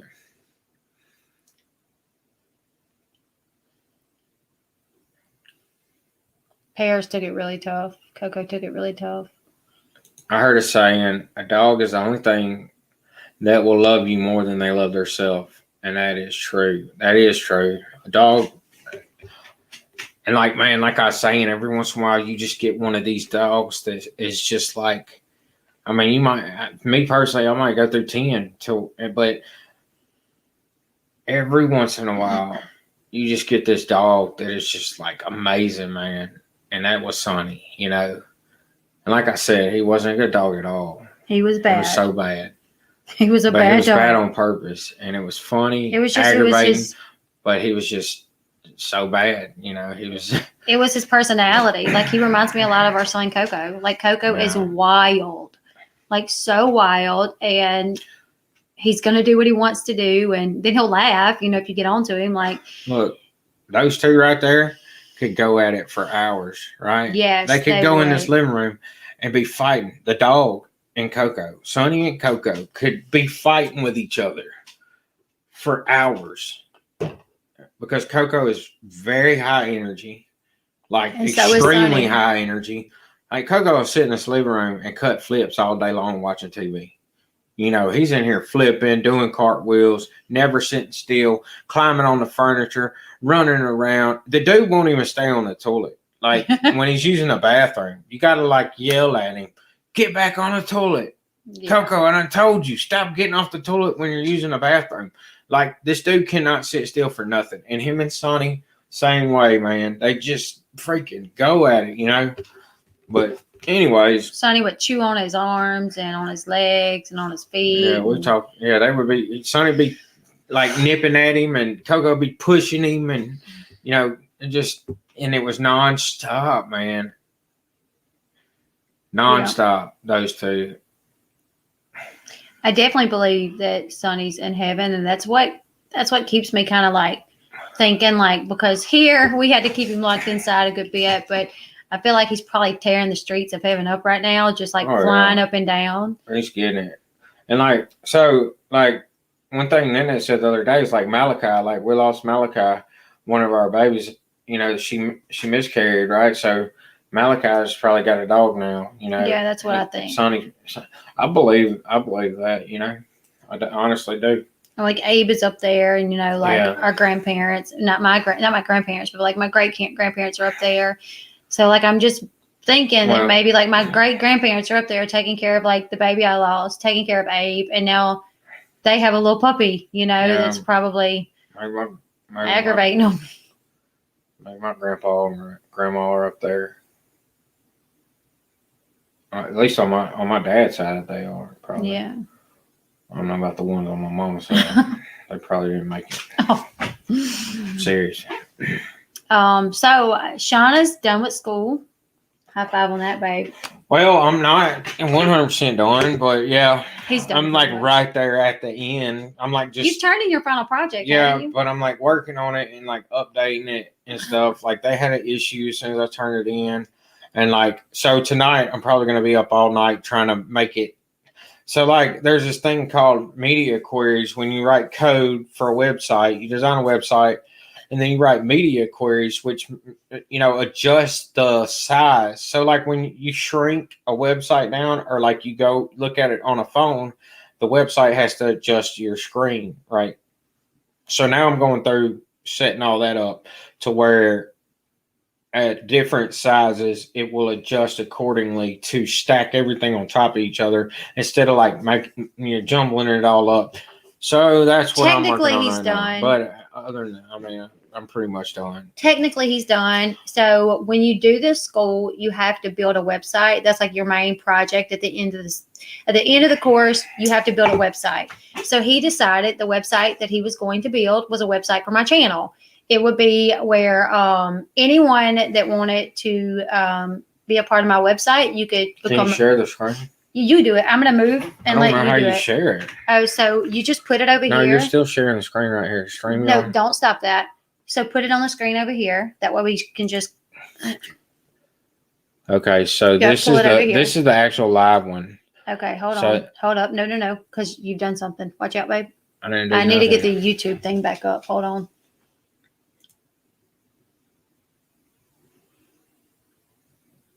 Uh-oh. No, it's over there. There it is. Okay.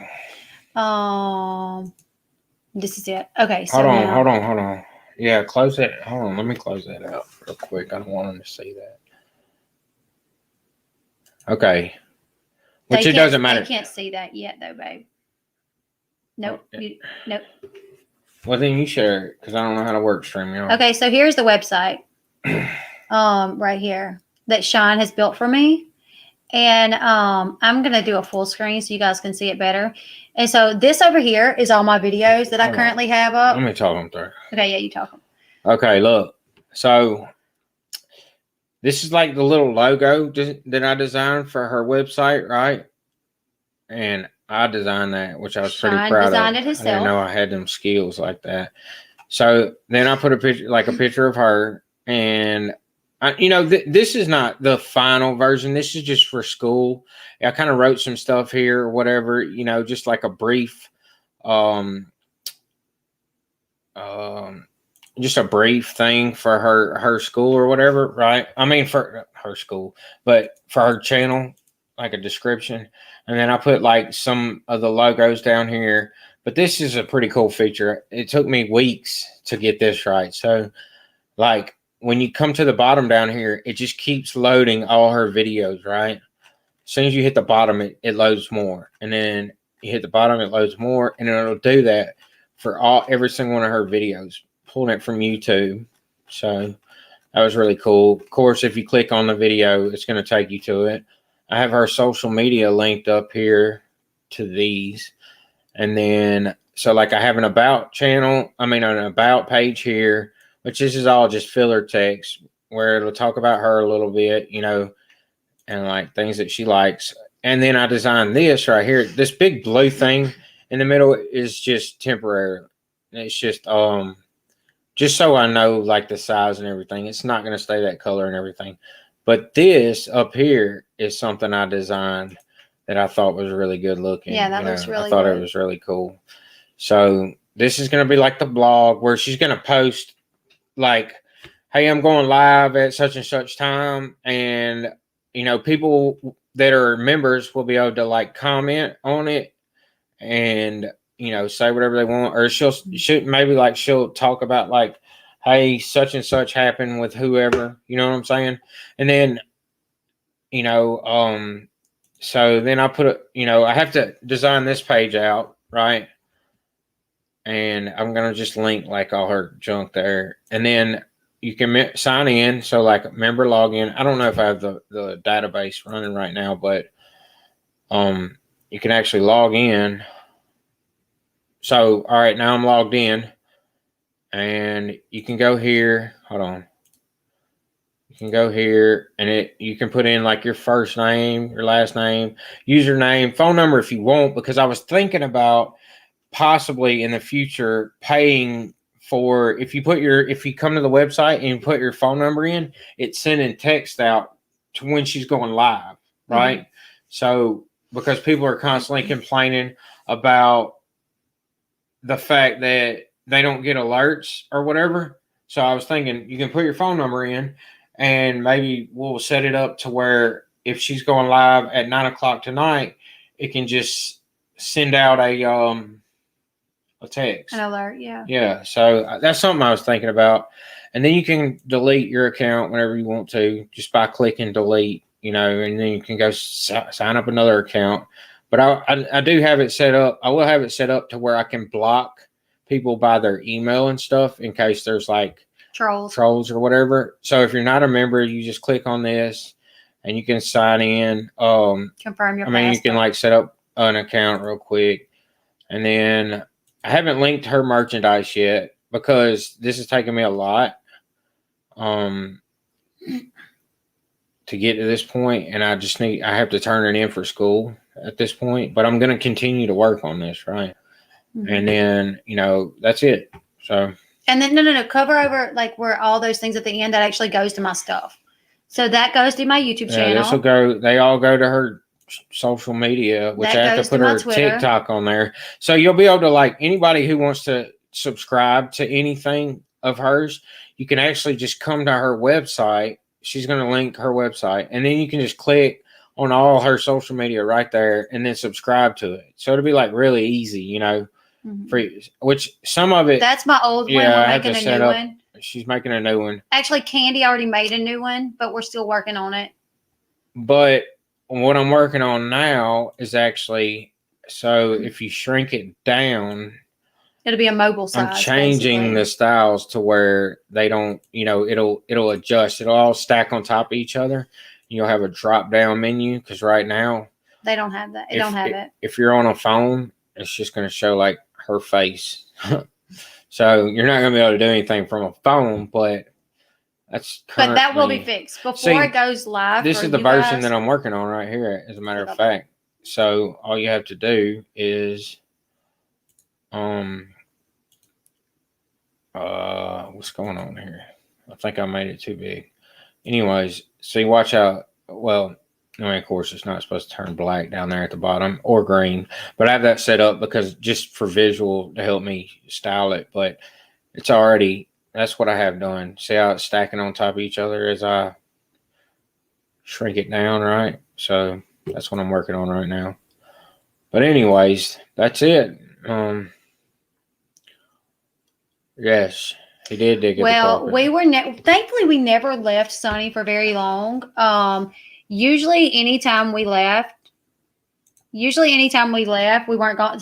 If I left, Sean was usually always here. Like there was a rare occasion where we all left. Since we've had Sonny, we probably left him here with no one. Maybe on 3 occasions, 4 occasions. I'm a homebody. Sean's a homebody. Like, I ain't going anywhere. The times we on our front door is not carpet. Our side door is not carpet. Now the back door. See, I said that same thing. What? Yeah, I know. Now she's gonna, but only difference is, so Sean said the same thing. I'm gonna do it for free for her and continue to work on it. She's gonna have to pay thousands of dollars for it. So yeah, so Sean has been working on this for how long, babe? Man, I don't know. I worked on that infinite scroll feature where it just loads the videos for like 2 weeks because they actually and you can actually do it an easier way, and I knew that, but I wanted to actually build it out from scratch myself with the code rather than just download an easy way to do it because I wanted to learn. So it took me like 2 weeks to figure it out. Now, his brother has went through the course. His brother has a lot more, and his brother even said that this website is a lot more elaborate than most people will do for their final project. Like most people, like when Corey did his, he just kind of done like a Facebook type thing, and it wasn't near as many options. But his was like really but his was really good too. And because man, Corey's really good at it as well. If it wasn't for my brother, man, like I've done a lot of this on my own, but my brother has always been there to help me for the stuff that I really have problems with. And I don't contact him unless I really have problems. Because Sean really wanted to learn this on his own. Even the infinite scroll thing, like basically what he was talking about. So like when I upload a new video, it automatically uploads to this website. And it's been that way ever since like Sean, when Sean started working on the website and he had it was like one of the first things he did after that was made it to where when I upload a video, I don't have to go share it to this. It automatically uploads on this site. Like I can post a video right now and it's going to be on that site. Right. So that reminds me, I'm going to put your community tab stuff on it too. Right. Mm-hmm. But the only thing I've been trying to figure out is right now I have it where anybody can sign up, which is the way I want to do it. Right. I want to do it to where anybody can sign up and, somehow I'll block you by an IP address or whatever. If you are like trolling or like putting like foul language on there or something like that. But then I'm like, well, the paying members really need something, but this really needs to be something that anybody can access. Right. Which is probably, I think, what it will be. Yeah, which is what it's going to be because it's meant to be come to the purpose of it is for anybody to be able to come to it and it be like one consolidated place for like all her social media and like alerts or any news or anything, and so I don't know. I mean, I've been back and forth. I know I'm probably just going to make it to where only she can post a blog, but only people can, anybody who's a member can like comment on it or whatever, which I don't figure there will be a lot of comments. I figure it'll be more just like a news deal to where she can say, hey, I'm going live at 9 or, Janelle Evans stubbed her toe last night or whatever, Janelle Evans stubbed her toe. Yeah, I can do that. Ashley Flynn. I actually can. And eventually it might grow into something like that. I've been having a lot of problems because I'm such a slow learner, I guess, that I've had a lot of problems just setting it up to where people can sign in and stuff. So y'all like the text idea to where it sends text out? I'm not saying we can do that right now, but eventually it is something that I thought about doing because we're obviously going to have to pay for that service, which is fine. That's not an issue. Takes money to make money. I'm just saying, like, it's going to be probably a little bit later down the road when she's making more money from YouTube before we start paying for a service. I want to say this month, thankfully, my channel, I feel like YouTube was pushing me back into the algorithm because I did really well this month. Thank you guys so much. That's all y'all. watching my videos, and something as simple as a like helps me out. Like a comment. Comments help with algorithm. Likes help with algorithm. Yeah, paying members help a lot, because it gives it. She works so hard, and but I'm just saying regular people. Yeah, but that's where I'm going with it. Oh, okay. I'm so sorry. I know. Paying members help out a lot, and that's greatly appreciated because this has become she's putting so much time into it, and I'm tending to the kids now, which is fine. I'm happy to be here, working so she can go after her dreams. I worked for 10 years, kind of pursued my career, and bad choice of career for me, I guess, because I got laid off every time, politics went a certain way or whatever. So anyways, now she's chasing her dreams. So that's what I'm here for. But the paying members really help out, super chats really help out, PayPal donations, all that. But also, if you don't have the money to just share and and comment, leaving a comment or whatever, just helping boost the algorithm. Because absolutely, every single one of them counts, honestly. Yeah. The more people comment, the more people that like the video, then YouTube is going to bump it up in the algorithm and start sharing it to people who aren't subscribed to the channel. Yeah. So it's a big deal. Anybody can help if y'all appreciate all the work that she puts in, which I'm gonna tell y'all is ungodly amounts of work. I mean, I put really a lot of is. work into it. When the kids go to sleep, I'm usually right back at it. So she's working from the time she gets up to the time she goes to bed. Except when I'm tuning to the kids. Like today, I went to Eli's practice. I try to take the weekends off. Unfortunately, this weekend there was drama going on, so it had me kind of in my phone a little bit, and then I felt bad, and then Sonny passed, and then I felt even worse because I just should have been spending more time with the family and him, and but is that your email that you use for? And I might possibly need help with IT. I don't think I will because I'm so stubborn. Yeah, Ashley Flynn said that. I want to learn it all myself. So, but maybe you have any ideas, you could definitely send them to anybody. Can send them to me. I'm sorry. No, it was fine. I was just saying, this month we done really good this month, and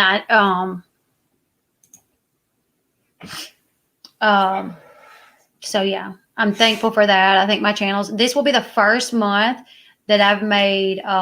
So back before my channel went down, I was making close to $3,000 a month. And this will be the first month that since coming back, this will be the first month that I've surpassed that. So I've been working my way back, working my way back up to making a decent amount. And, dude, what's crazy is it took her 6 months to get anywhere near what she was making before her channel got shut down. I mean, I don't know how because she has more subscribers. Yeah, I do that all the time. I do it. I go to sleep listening to her videos sometimes. I mean, it's not really my stuff, so a lot of times I don't listen to it, but he still plays it. I do play them sometimes. Yeah, that I'll do that sometimes. If my views are down, and everybody's in bed, I'll come in here and I'll turn my videos on in here, and I'll turn them on the TV and put them on my phone. That way they'll play through just to kind of help, because it never, because I don't do much work at all on the weekends. By the time Monday rolls around, my views usually have dropped some. So then Monday I have to hit the road running, but I didn't today. So tomorrow I have to hit the road running, and pick it back up. Okay, Ashley Flynn, thank you. I'll keep that in mind for sure. If I hit a roadblock. Oh, thank you, Ashley. I appreciate that. I really do. Yeah, it kind of sucks sometimes because I'm dang, man, she's always working. I got to talk to her and she's working, and I'm hey, let's go to bed. And I'm like, I she's just got this and working. this to do. And I'm like, when are you going to bed? In a minute. And it'll be like 2 hours later, I'll wake up to go make Kenny a bottle or something or a cup. And she's still working. I'm like, yeah, a minute. But it is what it is. That's why sometimes I'll like be on a live stream and get off at like 12:30, 1 o'clock. And then you guys, I've noticed that some of you guys have noticed. Then I'll be back up at like 4 or 5, like getting the kids ready or switching the clothes or something. And I'll upload a video that I was like processing when I fell asleep. I was processing when I fell asleep. Then I'll wake up and it'll be doing processing, so I can go ahead and upload it. So I'll upload it and then I'll get comments saying, "Dang girl, when do you sleep?" Like, some days she crashes. I crash. And she sleeps like crazy. Like this woman can sleep. So, but I go so much during the week where I don't sleep a whole lot. So, usually Shine lets me sleep late on Saturday. She'll hit like Saturday or Sunday, man, and she is snoozing. Mm-hmm. She's out. She's not getting up. She's like, I do get up, but don't say that, because people think that I sleep all day Saturday. That's not what it is. When you're sleeping. Oh yeah, I'm out like a light. Like she's knocked out. Mouth open, drool, the whole 9. Yeah, and it'll be, as late as I can let her sleep. Try to keep the kids out of there, but some of our kids are like, man, I got some, like one of them don't want to let me sleep, and then Coco don't want to let you sleep. Yeah, like he's got to be in there with his mom. Oh, Coco has to wake me up every morning. Oh man, Kennedy has to wake me up all the time, like she's.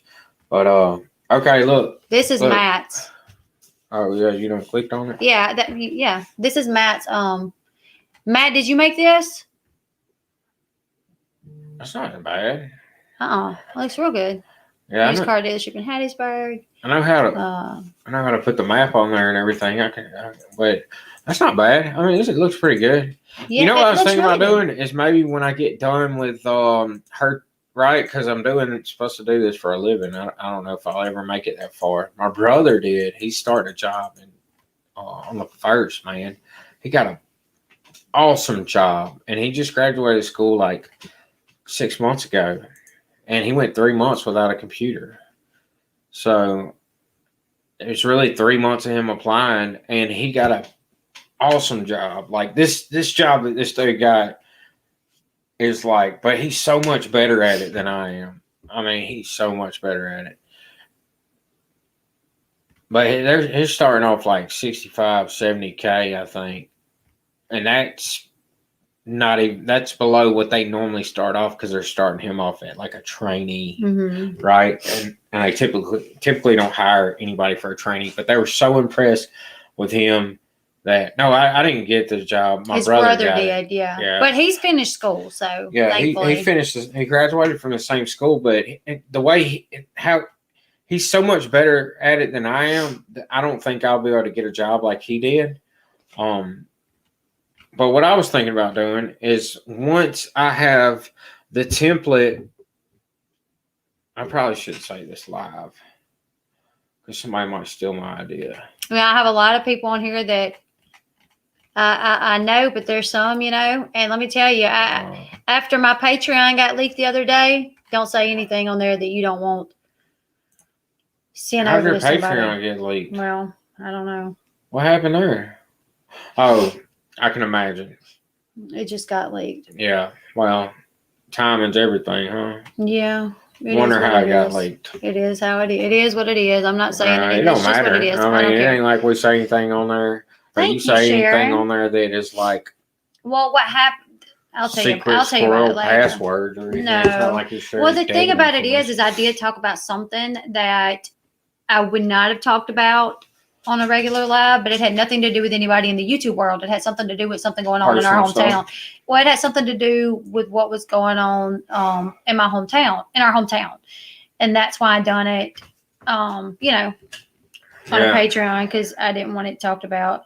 I couldn't talk about it publicly, really, because she's talking about that on Facebook. Yeah, she's there a few days now. I think she's been saying stuff, but that's what it is. But what's she talking about? Okay, here's the deal. Okay, so I done a live stream the other night because I hadn't done a member stream in a while. And I wanted to. And then there was some stuff going on in our hometown concerning a situation that I wanted to talk about, but I could not talk about it publicly because we've been instructed not to. So I talked about it in my member stream. There was only like 15 people on, all were members.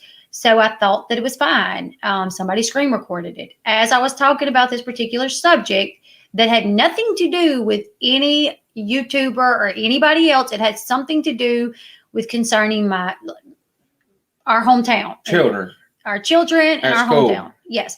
So that's what it had to do with. And they're talking about that? Well, Candy in the chat was like, no screen recording, no screenshotting. That's against the rules. It's actually against Patreon. Yes. So, like you can get fined or whatever. So, this other creator took a screenshot of where Candy said that. And then she tried to say that Candy was saying it because I was scared. That I was talking about her behind a paywall because I was scared to say this stuff publicly. But I talk about her publicly once a week, so I don't know what I the say hell. whatever I want to about her publicly. I don't know. So I've never been scared to talk about her publicly. That's not what it is. The thing is, hold on. We're gonna get this straight right now because now I'm getting irritated. Let's get this straight. Anybody who is please run and tell Katie this, because I'm going to say this right now and get this all out in the open. Nobody's scared to talk about Katie Joy. I say whatever I want. I'll say my opinion about her and her husband. I won't talk about her kid, but you know what? Honestly, people that talk about her kid, it's probably because she talks about her kid all the time. If you didn't talk about your kid all the time on the internet, other people probably wouldn't talk about it. But I'm going to say this. I'm not scared to talk about Katie. I ain't scared to talk about nobody. I say whatever I want to, whatever's on my mind. If I feel like it, I'll say whatever I want to. She thought, so will she. The point of that Patreon was not to talk about her. It wasn't. I had no intentions when I planned to do the Patreon. There was no intentions of Katie being brought up. But what happened was we were talking. A situation got brought up about her talking about my bankruptcy. So I played the video where she aired out my information about my bankruptcy. And then I played the video to prove that the things that she was saying about my bankruptcy was not true. Her claiming that I took money from a fundraiser and paid my bankruptcy, that was so inaccurate. I showed the video showing the proof. And that's another thing that blows me so far away. That this person, it was a Patreon because Katie even said Patreon. Like she didn't say channel members. She said Patreon. So I know that whoever recorded it from Patreon. They were a Patreon member. Now I've been told, and just because it was a weekend, I just hadn't really had time to do it. But I've been told that Patreon actually, they can tell if you're screen recording and they will keep your information, and I can get that. So I'm going to work on that. I'm going to contact Patreon and see if that is the truth. I want to get this out of the way. So the other night on your Patreon, you called Todd's podcast number. Yes. That everybody calls, right? Yes. Okay. That you've called multiple times. I've called before. But let me tell you something. This is for anybody in this chat that likes Katie or anybody, Katie or anybody. I hope she's watching. I don't care if she is or not, because I know she will watch, because that's all she does is sit around and watch everybody who talks about it. I mean, you got people that's got 10,000 followers, and it's clear that Katie watches them, but either way, all I'm going to say is nobody's scared to do anything. Nobody's scared of her. And nobody's scared of talking about her live. And she talks about anybody, including a little girl that is talking about how she's been abused. She just tweeted that she was a paid actress or an actress. She literally just talks tweeted about this little girl, and then she turns around and talks about how people shouldn't talk about her. Like people shouldn't talk about this Todd Chrisley lawsuit. Like. And this is what I had to say to people cover that. You're yelling, babe. Calm down. People cover that all the time. Hot. Like, why wouldn't people cover it? Why wouldn't people cover this lawsuit? She would. Absolutely. If it was about anybody else, she would be all over it like white on rice. She's covered lawsuits in the past, so that's the thing. So why shouldn't? So this is what I have to say is the person that was paying to be a Patreon member and still is because I haven't lost any Patreon since this happened. Nobody has deleted their account yet because I am notified when you drop from being a Patreon member. So whoever it is, I don't know if she said a paid actress, but she said she posted a picture, or I saw a picture where it said Sophia's family. Is it Sophia? Is that the girl's name? Sophia's family has confirmed that she's an actress and a really good actress or something like that. So anyways, to say that because she's an actress, she was lying about what happened to her. So I guess all the women that started the Me Too movement, they're lying because they're actresses. So therefore they could fake it if they wanted to, right? So this is what I got to say.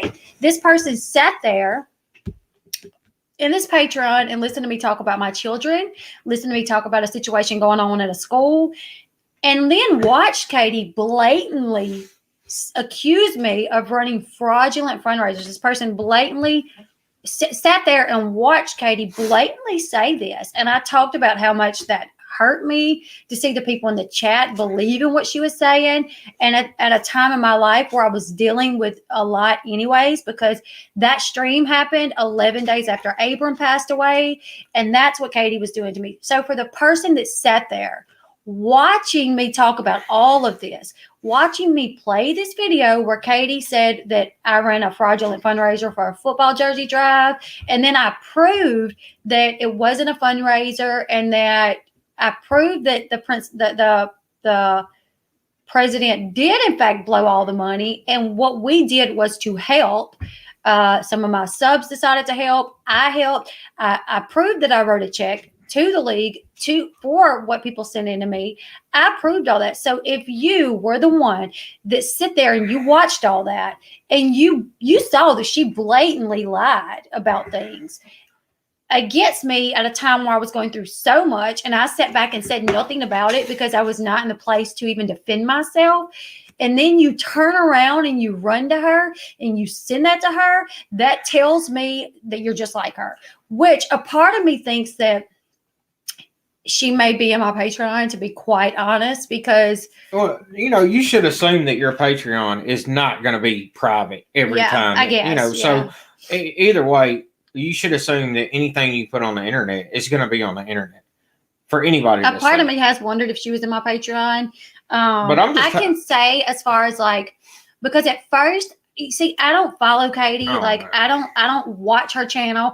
The only way I know what she's doing or saying is if people tweet it or if they come up and they tell me. They come to me and they say, Katie's saying this about you, Katie's saying that about you. So that's the only way. I don't watch her, So she also proved that y'all were in court trying to keep your truck, though, because of default or your agreement with the court, though. She didn't prove. Yeah. Oh, she proved that we were in court.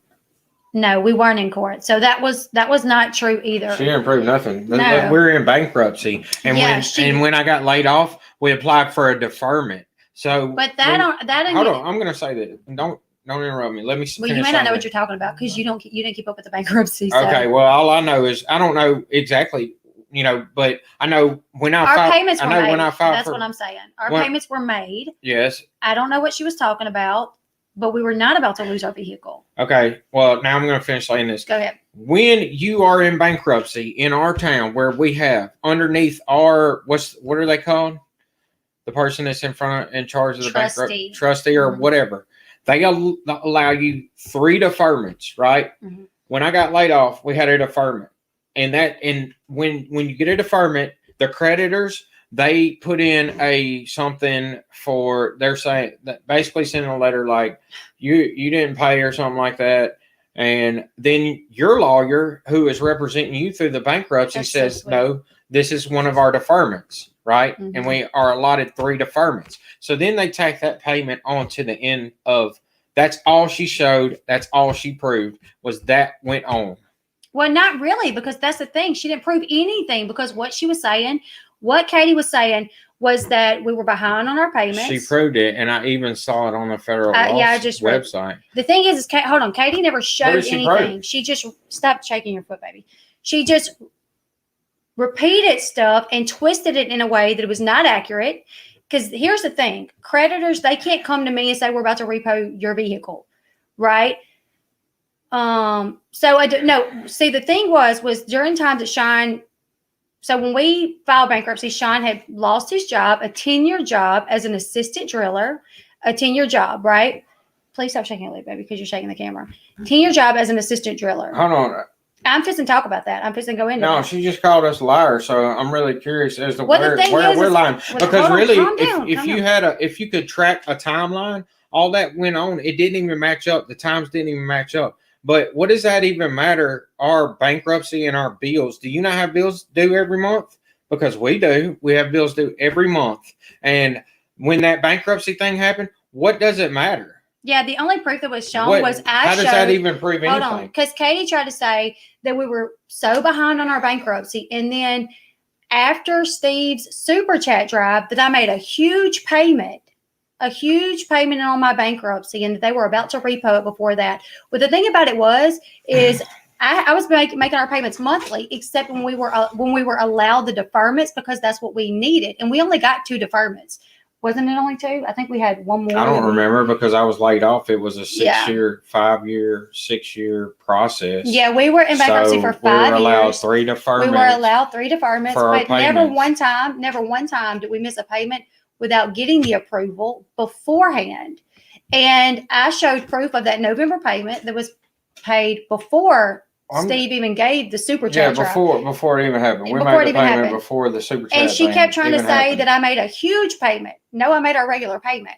And I made the payment before that. Our payment was on 2 very expensive vehicles because I made $150,000 a year when we bought those vehicles. So our bankruptcy note was big. Okay. And when that happened, she sat there and she laid out a timeline, Ashley Flynn, while you're calling people a liar. She laid out the whole timeline. She was the same one offering to help you, but that makes no sense. To where I don't need anybody's help who's going to call me a liar. Honestly, I don't need anybody's help that's going to call me a liar. She basically, that's what she just said. Yeah, that we don't know our bills. I'm tell you one thing. I ain't lied about nothing in this situation. I'm not going to come on the internet and lie about nothing. I ain't got to come on the internet at all and say nothing. There was plenty of things that KJ lied about. So many things that KJ lied about. And the fact that she even went and paid for our bankruptcy information is just weird to me. She like she worried about all that federal debt. She don't want me talking about a lawsuit that is involving a reality star, right? Reality star that I covered to begin with, that is all over the place, right? She don't want me to cover that, but yet she went out of her way to look up what I can show. Pull them up. I can show you my bankruptcy notes. I can pull up my whole entire bankruptcy history. Because it's not even. What are you going to prove? No, hold on, Ashley Flynn. What did we lie about? What have we lied about? I don't know if you can't follow timelines correctly, but our payment was done before the super chat. And even if we did owe money, oh my goodness. Just like we always, I mean, we owe money every month. Do we owe money this month? We owe money. To what? To bills. Well, yeah, to bills. Not our bankruptcy is paid off. Even if we did, the money that came in that Steve put together, we had no idea about it. The money that came in helped pay for our kids' Christmas that year. And we paid our bills. Just like anybody else. So here's the thing. We were not at risk at losing. Our bankruptcy attorney handled everything for us. When we had deferments, or when we needed a deferment, we contacted him and said, "Hey." Not even that one time only. No, that's not. Oh my goodness! Hold on, let me handle this because I'm getting frustrated that you're getting frustrated because it's really nobody's business, including Ashley Flynn's business. It wasn't KJ's business. It wasn't Ashley Flynn's business. It's nobody's business. And here's the thing. We dealt with nothing. When we needed a deferment, we went to our attorney, and then it had to be approved by the trustee. The trustee had to say, yes, you're allowed a deferment. So we had to get approval to miss anything. We couldn't just not make our payments, okay? And we never did. We never not missed our payments. There were times we got deferments, and like I even said on my video, I don't know if maybe Katie saw one of the times where I got a deferment, so therefore she thinks that I just blatantly didn't pay my bill, but that was never the case. We never not paid our payment. I'm gonna tell you. and not had the right to. We always got, and our bankruptcy people handled everything. If we had to get a deferment, they contacted the debt collectors, the creditors, and said, "There's not going to be a payment coming in this month." We've That's given how them a bankruptcy deferment. works. Like that's how we know. You pay a lawyer to represent we get you through the bankruptcy. Right. We don't deal with that. And there's we constant. The lawyer is talking to the trustee, putting in the paperwork, and then the trustee is talking to the people that you owe debt to, right? And they even said that like that was one car payment, right? That we're we were about to lose our car. No, actually, our payment, the way bankruptcy is set up, is all your debt is combined into one payment, right? Mm-hmm. So it was and we my send truck. it to them, and So they disperse it out. anytime you apply for the deferment, like, you know, we had another deferment when I got laid off in 2015 or 16. It was 16. No, that's when we filed. 2016. Okay, but we had a couple of deferments. When did we filed? 2016. We had a couple of deferments early on, right? And then we had one. We never had any early on. It was I thought I had when I had to pull out my 401k, or was that before we filed? That was, I don't know. I don't think we had any early on. It might have just been one because year. at first when we first filed, the way it worked is the payments started off low. It was like $600 for the first couple months, and then it went up to the $800. And then at the end, it was going to go up to the $1,200. But because we got the 2 deferments, it ended up going up to the $16 and then the $18 because of those 2 deferments. Because they had to, because you're only allowed to go for so long. So many months. Like so they had to tack on that $1,200 into. Either way. So, I mean, I don't know what I don't even really care.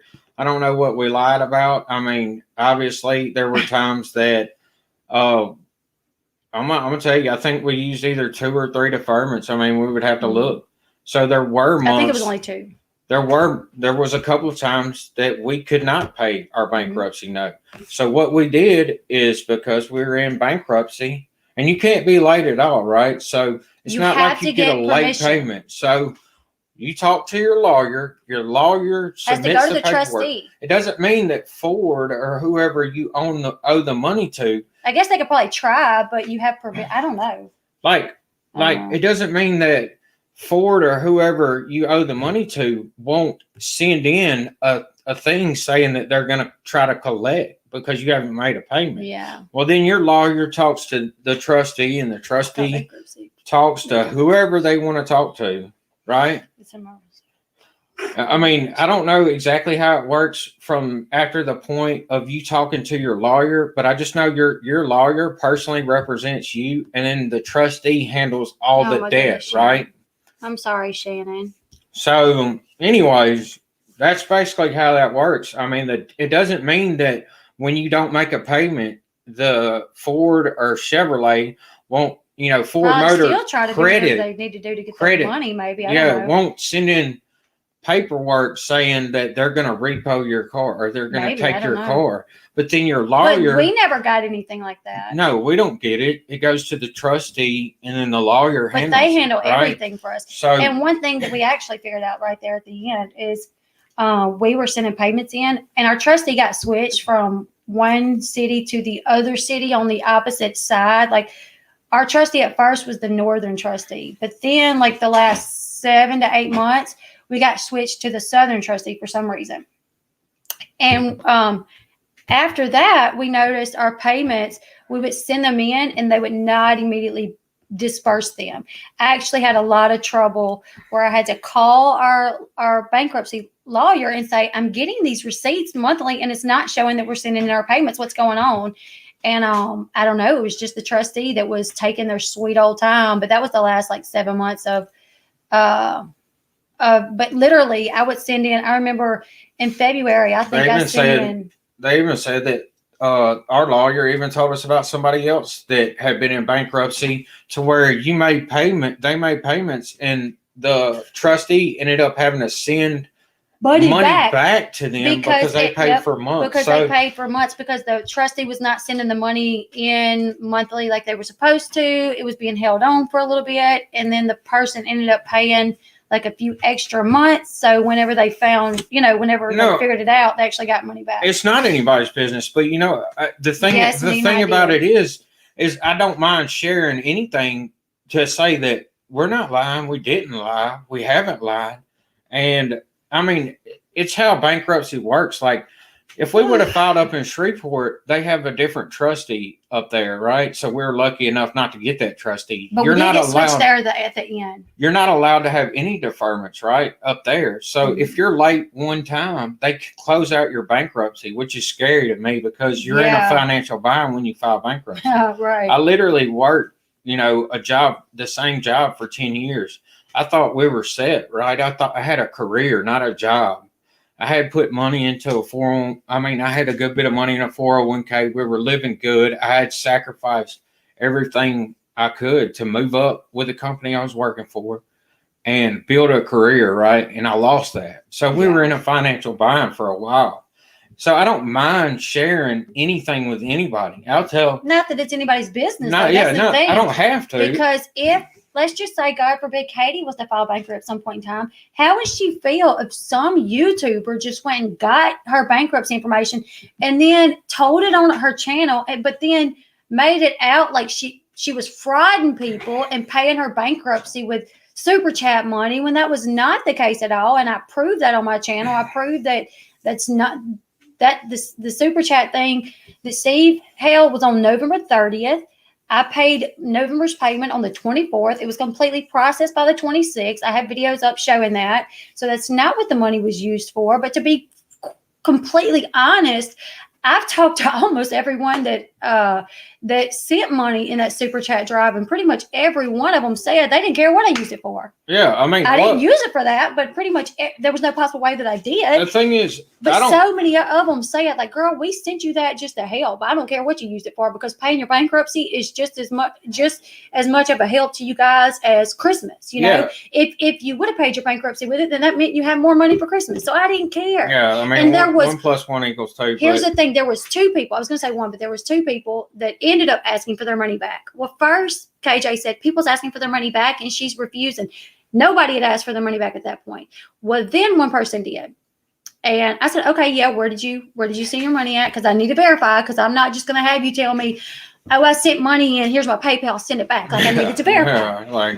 So they said, well, I sent it in on Steve's thing. I said, okay, well, what was your name? I need to go watch it.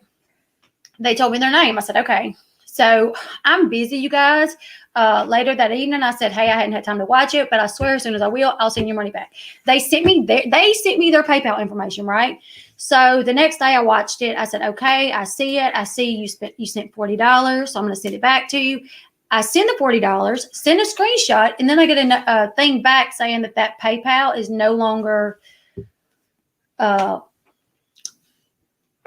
way, it didn't exist anymore, right? So I messaged the girl, the screenshot of what I got back, and said, "Listen, I sent it. Here's your proof. I sent it, but it's gonna linger for a few days before I get it back, and then I'll send it again." And she sent me her new thing, and I said I'm more, and I had people offer. Elle Bee, if anybody asks for their money back, you let me know. I'll send it. You don't have to. And I said, no. If anybody wants their money back, I'll send it back. I don't want money to come to me if they didn't want it to come to me. I will send it back. Honestly, I appreciated everybody that donated. But let me tell you what everything happened. I would have been more happy. Like, hell yeah, just not do. Yeah, I didn't ask for it. I try not to lie at all. I mean, there's times that like Net comes to me and asks me a question, and I'm literally like, man, I want to lie to her, but I just can't. You know what I'm saying? Like, because I really honestly always try to tell the truth. Even when it probably got the screenshots from that PayPal. I want to finish that story. Go ahead, finish the story. Well, the person ended up telling me. I said, "Listen, I sent it. Here's a screenshot that I sent it, and here's a screenshot that I got saying that it's no longer." And they said, "No, I closed that one out. I made a new one." I said, "Okay, give this one time to send back, and then I'll send it directly back to you." They said, "Okay." Well, then like 2 days later, that person messaged me and said, "Listen, I'm so sorry. I don't want the money back. Someone convinced me that you spent the money on something else, and I believed her. And I shouldn't have. I'm sorry. Keep the money. And I said, no. I don't mind sending it back. I will. I'll send it back. As soon as I get it back, I will send it back. And they said, no. I promise. I want you to have it. And I said, are you absolutely sure? And they said, I'm positive. They basically said that they were played by the person who told them to ask for it back. So because she said she asked for me to ask for it back. And this was after KJ said she's asked for her people's been asking for their money back, and Elle Bee is ignoring them. And then I had one other person reach out on Instagram saying, I donated $15 to you when my family didn't even have Christmas. My kids didn't even have Christmas. And I said, okay, what's your name? Let me go verify. Why would you do that anyways? Exactly. I said, what's your name? Let me go verify. And Adria can attest to this. And I think one other person can attest to this because I shared the messages with them. I did. So I said, or actually, first it started on Twitter. The person first started on Twitter saying, I donated to you. I want the money back. I gave you my last $15 when my own kids didn't even have Christmas because I thought your kids needed Christmas. And I said, okay, well, where did you donate? What's your PayPal or whatever information? And let me verify it first. Well, I ain't even worried about it. Just keep it. I said, no. If you want that money back, I want to send it back to you. And you've already said you wanted it back. So I'm sending it back to you. Don't worry about it. I don't even care to have it. But then other people started saying no, what is it? Let her send it back. And Adria even offered to send it back. She was like, I'll send it back. And the person just, no, never mind. And then the person reached out to me privately in Instagram and said, listen, the truth about it is my bank cards got stolen. So I don't even have the same PayPal anymore. I had to, I know, right? I had to cancel my PayPal because it was linked to my bank card. My bank accounts froze. My accounts froze because somebody stole me. And I had to borrow money for Christmas for my kids. And I ended up giving y'all some of that money. And I just, then you got arrested for drugs. So I just felt like you spent it on drugs, which I didn't. I don't do drugs. I've never done drugs. I can pass a drug test today, tomorrow, every day of the week. And that's why I took a hair follicle test to prove that. But because there was an arrest for cocaine, which was chalk, that narrative was pushed that I probably spent the money on drugs. Okay. So that was pushed. Oh, that she's probably spent the money on drugs. So this person tried to say, when I found out you was arrested, I just felt like I don't mind helping somebody to, if they have kids, but I'm not sending money to someone that does drugs. And I'm like, I don't do drugs, never done drugs, do not do drugs. That arrest was dropped. It was dismissed, and I'm suing the police department. So there's that. When I can talk about it more, I will. That's on record too. That's on record too. Why ain't they pulling that record?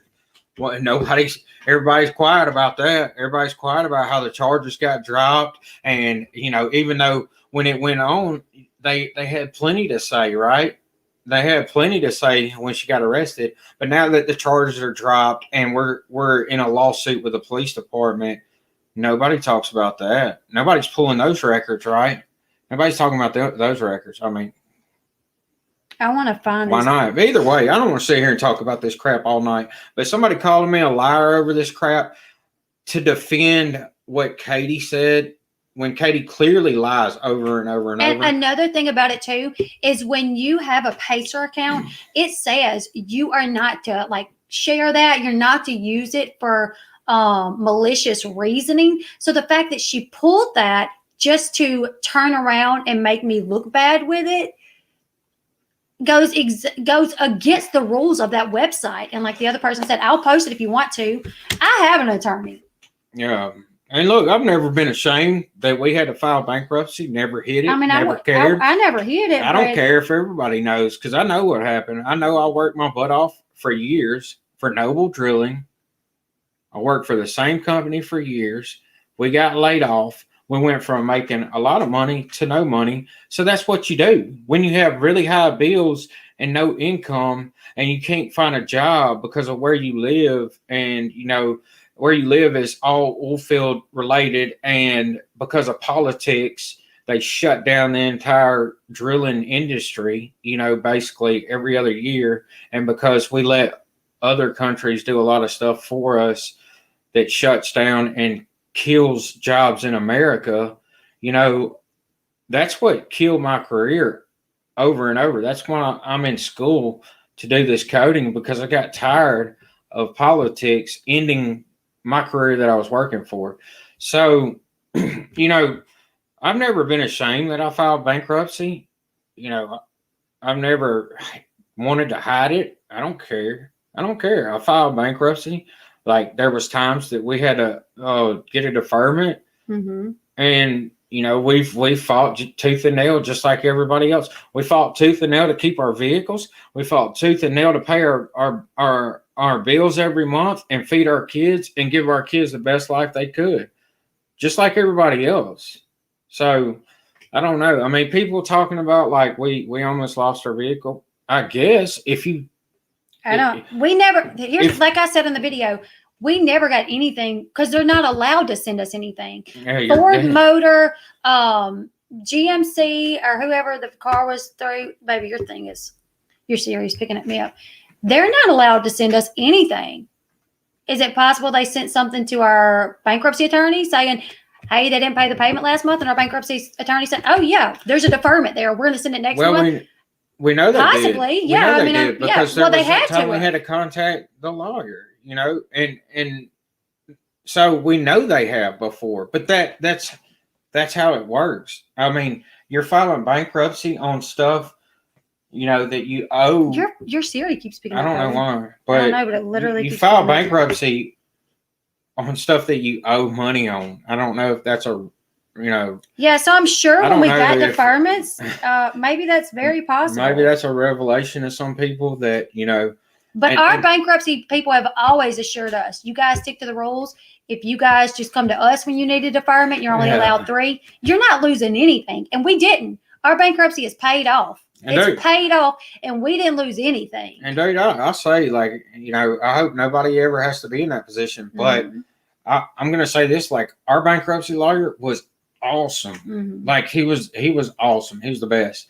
And my parents, when they were younger, my dad lost his job and everything, and they had to file bankruptcy, and their lawyer totally screwed them over. Like, didn't send payments in, because it goes through several people's hands before it goes. But anyways, they completely got screwed over and lost their vehicles and everything. So, like, when I had to go file bankruptcy, it was real scary for me, because I'm sitting here thinking, like, lawyers can screw you over or whatever.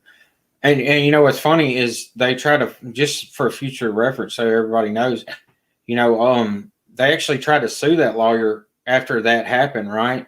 But no other lawyer would go after a lawyer, right? So they just got really bad, screwed up. And the whole reason we filed bankruptcy is just to keep, because this man told me that there's actually this old man I work with, and it was when I was getting laid off. He was the man who had to lay me off, and I had worked for him for pretty much my entire career. So he was very much like a father figure to me. And he was an old man, worked in the oil field all his life, just old, salty as hell, like foul mouth, mean as can be. But me and him really I worked for him my entire life. He always kept me working underneath him. And he had to call me in there and lay me off. And he gave me a little bit of advice. He said, times are about to be tough for a long time. He said, he told me a story about when he had been laid off, and I guess him and his brother went into buying some logging equipment, and because all there is where we live is logging and oil field, right? Like, you're either a dope head, you work in the woods, or you work in the oil field. There's very few, a couple of doctors here, a couple of lawyers here, but other than that, that's all there is where we live. So anyways, he told me a story. He said, look, when I got laid off, me and my brother, we took the money we had, we tried to invest in a business, a logging business. Well, that logging business went under, and my brother he owed half the debt. I owed the other half. He told me he fought tooth and nail, to pay his bills. He made late payments. He sold the equipment. He never lost anything. Nothing was repoed, right? None of the equipment was repoed. His brother filed bankruptcy and basically had it a lot easier than him because he filed bankruptcy, and his brother basically sold the equipment, got out from underneath his bankruptcy, and he said way before he was able to, his brother was able to get credit again. So that's the whole reason why I filed bankruptcy anyways, Well, my mom talked to me about it as well. because I wanted to do the smartest thing to get my family back on their feet as quick as possible, not knowing what was coming up, ahead, like not knowing how long the oil field was going to be shut down. And the only thing I had ever done at that point was work in the oil field or be in the Army. And I couldn't go back to the Army. I actually contacted them, but we had too many kids. I think this was it. Remember when I contacted the Army and tried to go back to the Army, and they told me I had too many dependents that they wouldn't take me? This was January 11th, 2020, where this one chick was on Twitter and was like, I want my money back. And I was like, okay, how did you donate? Let me know. I got to, obviously I have to check it out, but then I'll send you the money. And then she was like, never mind. I don't care. I don't need it. You can keep it. But I sent my last $15 to you, and I had kids, and I had to go borrow money to give them a Christmas. And I was like, why did you do that? Like, I didn't ask for anybody to send me anything. Did I appreciate it? Yes, but nobody had to send, especially if you have kids and you are not doing well either. Like, no. So Adria offered to send her money back. No. So we're like, how did you donate? Tell me how you donated. She never would. So then she because she was getting heat, like a lot of heat on Twitter, because not only was me and Adria, but I'm sure some of the old timers on Twitter remembers this, when this person literally said they donated and people was trying to offer to send her the money back. And she was like, no, it's fine. I don't care. I don't need it back. But I'm just letting you know that I did donate. And so people was offering. So then she says, good morning. I'm the one who called you out on Twitter about the fundraiser. I admit that wasn't the mature thing to do. I don't want my money back. That's not what it was about. I want you to admit your wrongdoings. There is a difference. I have been a supporter of yours since the beginning. I watched every video. I donated to you, which this name, never seen this name. So for her to say I know my longtime people. I know them. Like I knew them, I donated to you. I've stuck up for you numerous occasions. I'm angry that everyone is speaking out except you. You haven't provided anything. I've read and heard the truth of your story is going to come out, and I've waited since the end of November for that and nothing. I apologize for the Twitter BS, but I want what everyone wants, the truth. What is really going on? Then she said, this is ridiculous. I've told you in my last message, if that money went to children, I don't want it back. I stated that on Twitter also. I'm so done with everyone asking for proof of everything, but no one's showing proof. Keep the damn money. I won't bring it up publicly. That was my fault, and I apologize for stating that. It was immature. I donated to a charity, I guess, every single year for Christmas. I teach special needs kids. Your followers asking for my personal information, the amount I donated, and where is information. I'm not giving that to anyone but you. I'm not some a-hole who's here to take money from children, as your followers are saying Christmas was last month, so I'm not taking crap from kids. Also, I work with kids every single day. How can you sit back and watch everyone ask me for proof when you've been asked for proof for your dashboard for months and refused to do so? I don't care about your dashboard. I was a fan of yours. I watched every single video and every live since you started. The thing was she was the one making such a big deal about this money, right? So people was like, I'll donate. I'll give it back to you. So I said, no, they actually volunteered to pay back anyone that wanted a refund, but I'm not letting that happen. I will be more than happy to refund you. I said, you have to understand that people have said that people are saying that people are asking for refunds and that I'm refusing to give them. And that's total BS. So yes, when someone says they donated and shouldn't have, or something to that effect, I will make darn sure to refund them. She said, I'm not making you do that. Again, I apologize for stating it publicly. That was my fault, 100%. I'm also not going to be labeled as taking money away from children online when I work at a school district. Yeah, we really shouldn't pay them any attention. But as far as I'm concerned, one thing I've always been taught and stood by is like, one thing that you can never lose is your word, right? If you're an honest man or an honest woman, I guess, people used to say man for everything, including women too, but if you're an honest man or an honest woman, then, nobody can ever take that from you. You have your word. So when somebody accuses me of lying over something so stupid that really doesn't even matter, it does irritate me, because if you really think about it, Why does that even matter? Like, we had bills to pay. Yeah, we had bills to pay. Were there times that we're a little late and maybe the credit people were sending in something? Yeah, but we had our lawyer, our lawyer to take care of it. Like, our we bankruptcy never saw lawyer stuff like that. to take care of it. They're not allowed to reach out to us, you know. Yeah, you go to court. Can I? You get a lawyer. Yeah, go ahead. Anyway, she said, she basically said, your people are attacking me now, asking for my information. You don't like being attacked, but now you're allowing them to attack me. Nobody was attacking her. All they were saying was, if you donated and you regret it and it was your last money, we want to pay you back. Please tell us where you donated. And then some people was calling BS on her. Some people was like, I don't believe it. You know, I said, we're going to Steve's video right now to write down all the names of the people that donated. And I have screenshots of my PayPal. I'm going to write down those names as well so I can make sure that the people on the list don't want their money back. I didn't ask for any donations. I absolutely appreciate them, and it helped a lot. But I had no idea Steve was even going to do that. I'm not the type of person to ask for help. And I said, how did they attack you? I said, did anyone call you a name? She said, someone insinuated that I'm a racist when my husband is a man of color, which I never saw that. I can't have that crap out there because I work at a school. I got called a troll, a liar. Somewhere in there, someone said I was Katie, which I'm not. I didn't answer Twitter for house. I went back in and had over 50 notifications of being attacked. Well, here's the thing. It was pretty apparent just through Twitter that she hadn't donated. She couldn't even tell us how, you know. So that's why people started saying, like, we think you're lying. Yeah. But either way, it is like beating a dead horse. I agree. I said, it is. I saw someone tell you they would give you your money back, but they just needed to know how you donated.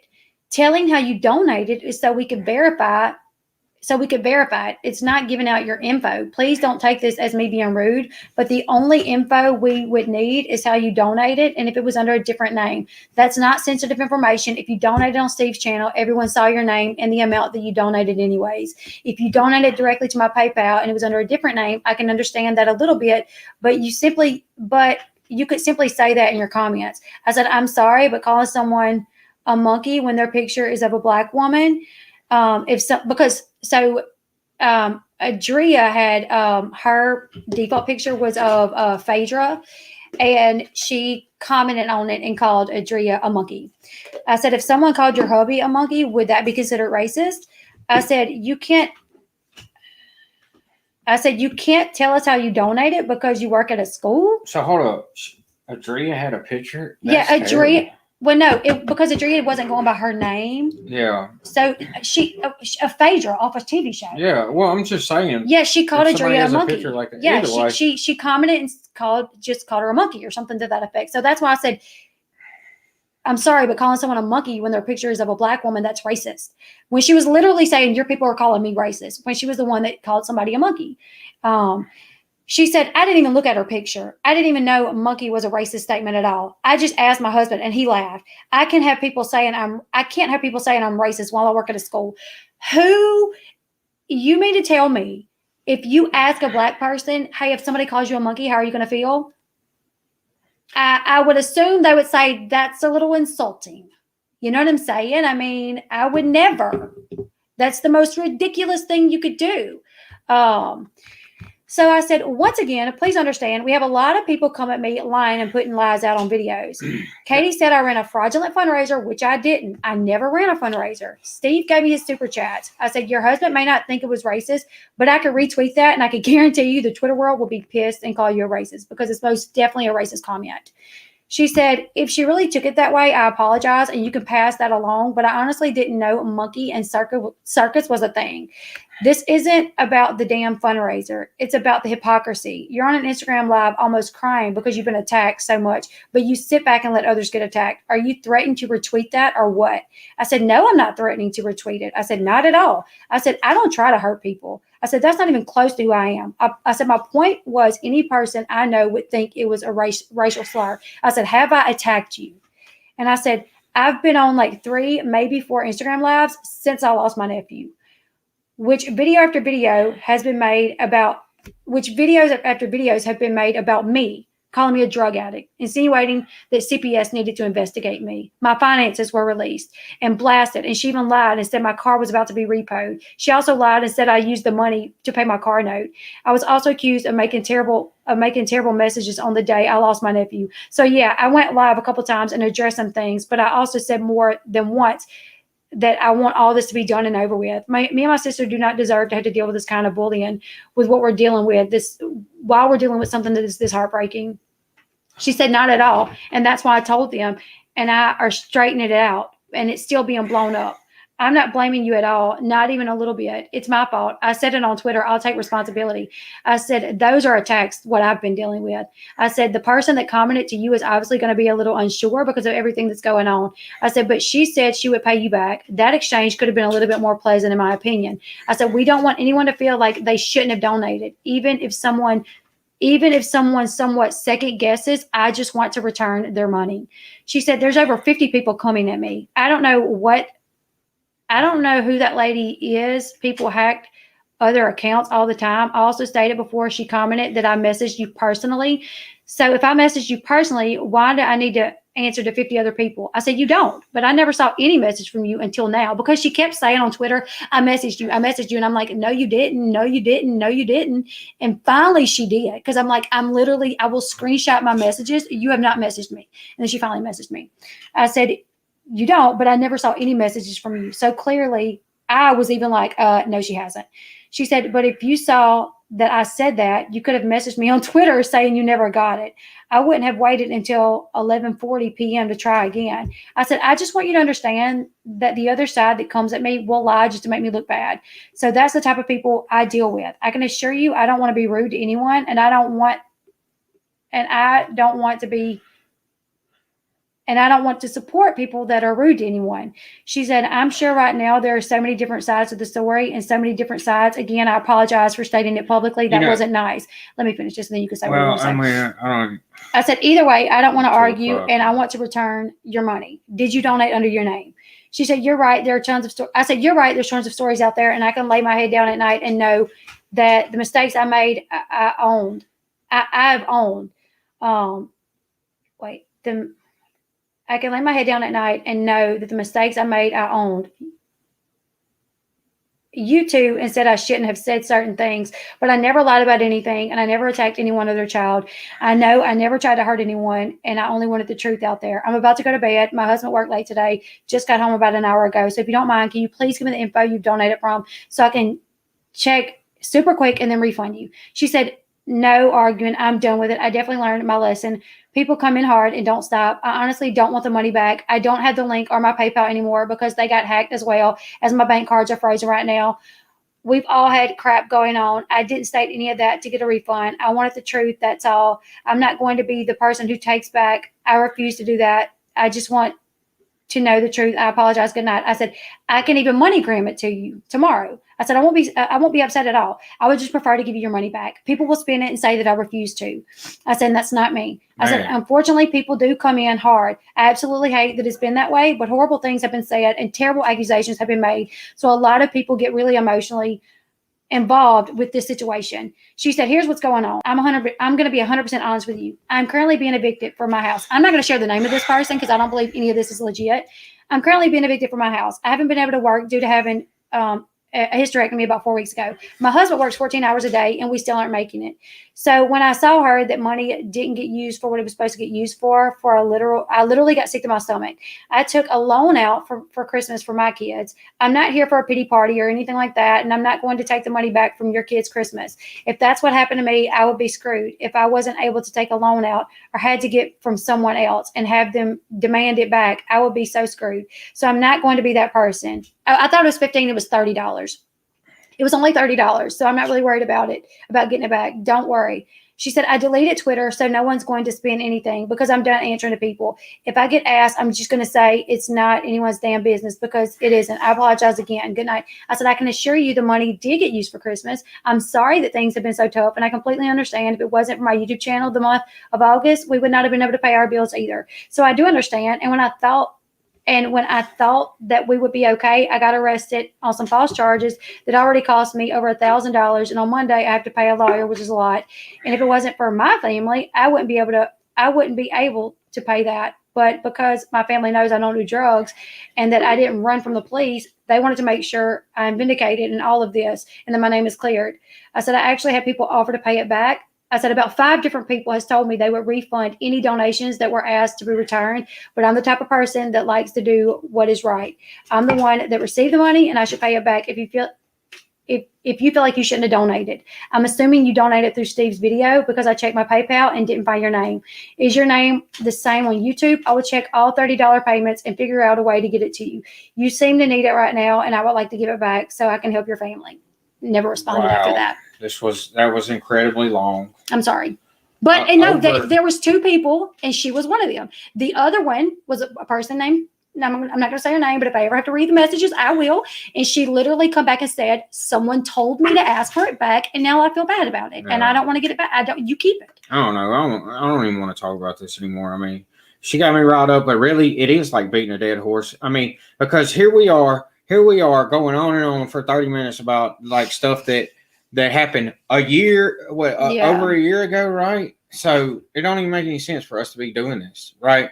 Like, yeah, I want to defend my name and I want to defend your name and our integrity because I know we didn't lie. So it's super aggravating for somebody to come on here and say we lied, which it didn't even make sense what they were saying. Honestly, we lied about what being a little late on our bills. But the thing is what they don't understand how it works for us. Apparently. Yeah. Well, I mean, it's not that hard to understand how bankruptcy works. I mean, it's obviously if you pay your bills to your, say you get a loan out through Ford, right? Mm-hmm. Well, then you pay your bills through Ford. So bankruptcy has to be something different than that, or you wouldn't go file it when you're in trouble, right? When you're in a financial bind. Bankruptcy has to be different than that, right? Mm-hmm. So it's a different system. So it can't be that hard for some people to grasp that this whole bankruptcy thing is handled differently. Mm-hmm. But that wasn't ever even brought into question. I mean, yeah, she did try to say that, like, we were about to lose our vehicle or whatever, and that's what we needed the money for. But that's not what the money was used for. You even showed that we made our payment before the whole thing even happened. Mm-hmm. So, it doesn't even make sense. So it's like beating a dead horse. Here we are over a year later talking about this online. Makes no sense. We shouldn't be talking about it. And anybody who brings it up, we'll just block them from now on. Because here's the deal. Like, they bring it up in defense of somebody who has drama and constant, what's the word for it?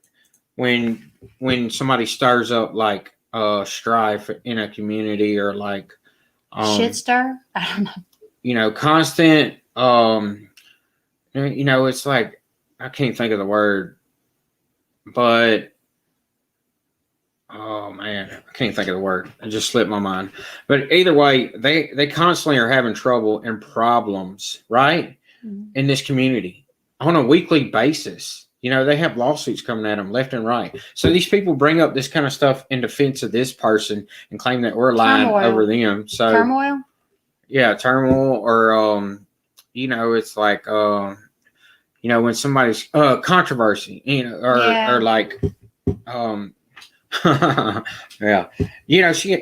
They bring it up in defense of somebody who has constant controversy and is like constantly having problems with people and getting sued by people. And, there's so many, so we shouldn't even be defending ourselves when it comes to that. Yeah. I mean, I've always wanted to defend my integrity and my word. And I've always believed in being an honest person. So, the main thing I think is I think the main reason that Katie wanted to pull our bankruptcy was to try to make it appear like we used the money to pay our bankruptcy when that was absolutely proven that we did not.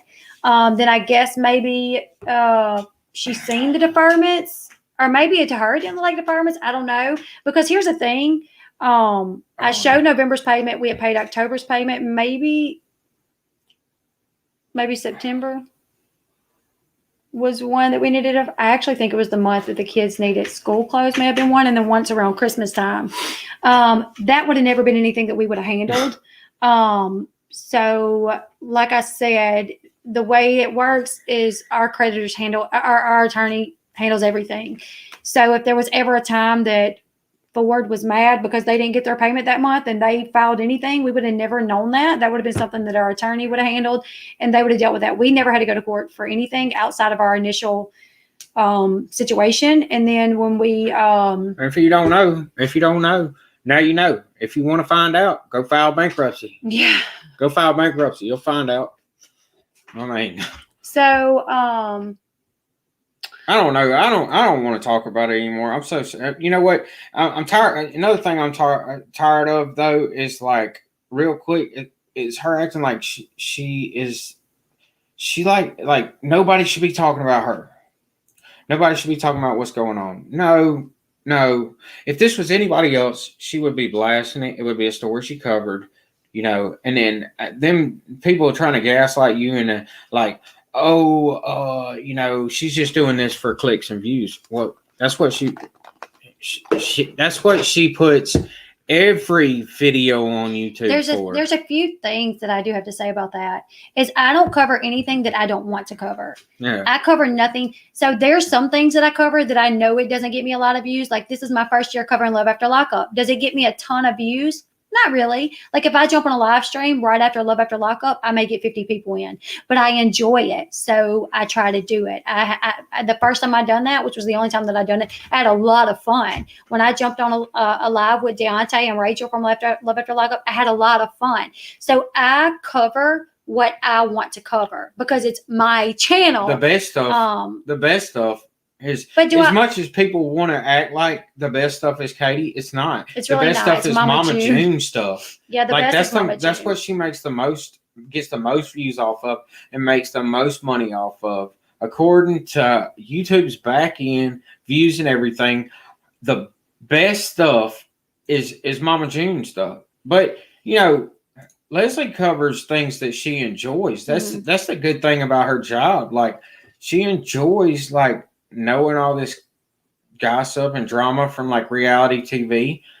And you've covered Todd Chrisley since way before all this went on. Man, you used to sit down and watch years ago. Yeah, years back. Like we've always watched that show.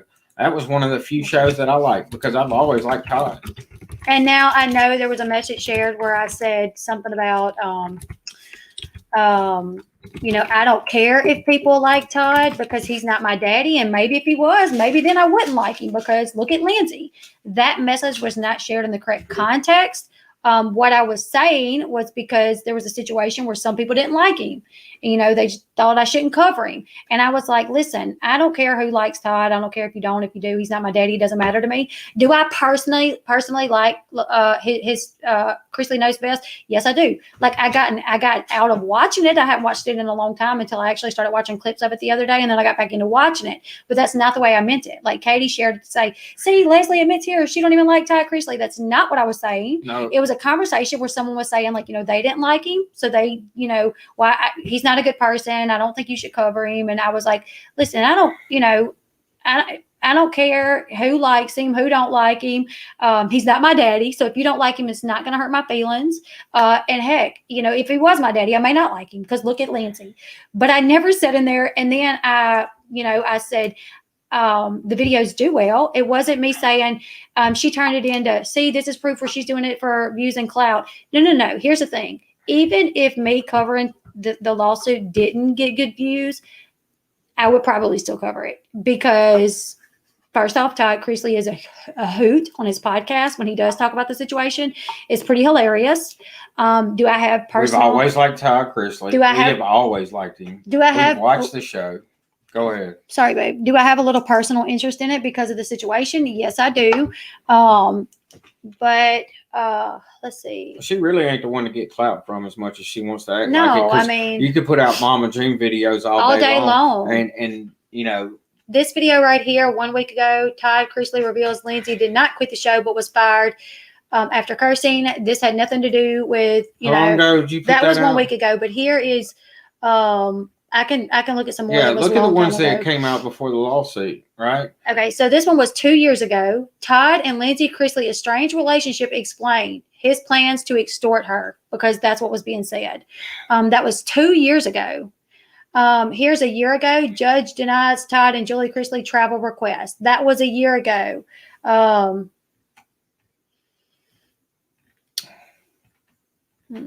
I know. Hold on, you're passing up some of it. That's not Todd Chrisley stuff. That's No, but it's about the Chrisley family. It's still those aren't relevant. mine though. This is Oh, not those aren't mine. your No, videos? that's not Okay. mine. That's Right. no, that's Chrisley knows best. That's Dr. Phil. So I'm trying to get back to mine. I really wish we had some more of that roast. Yeah.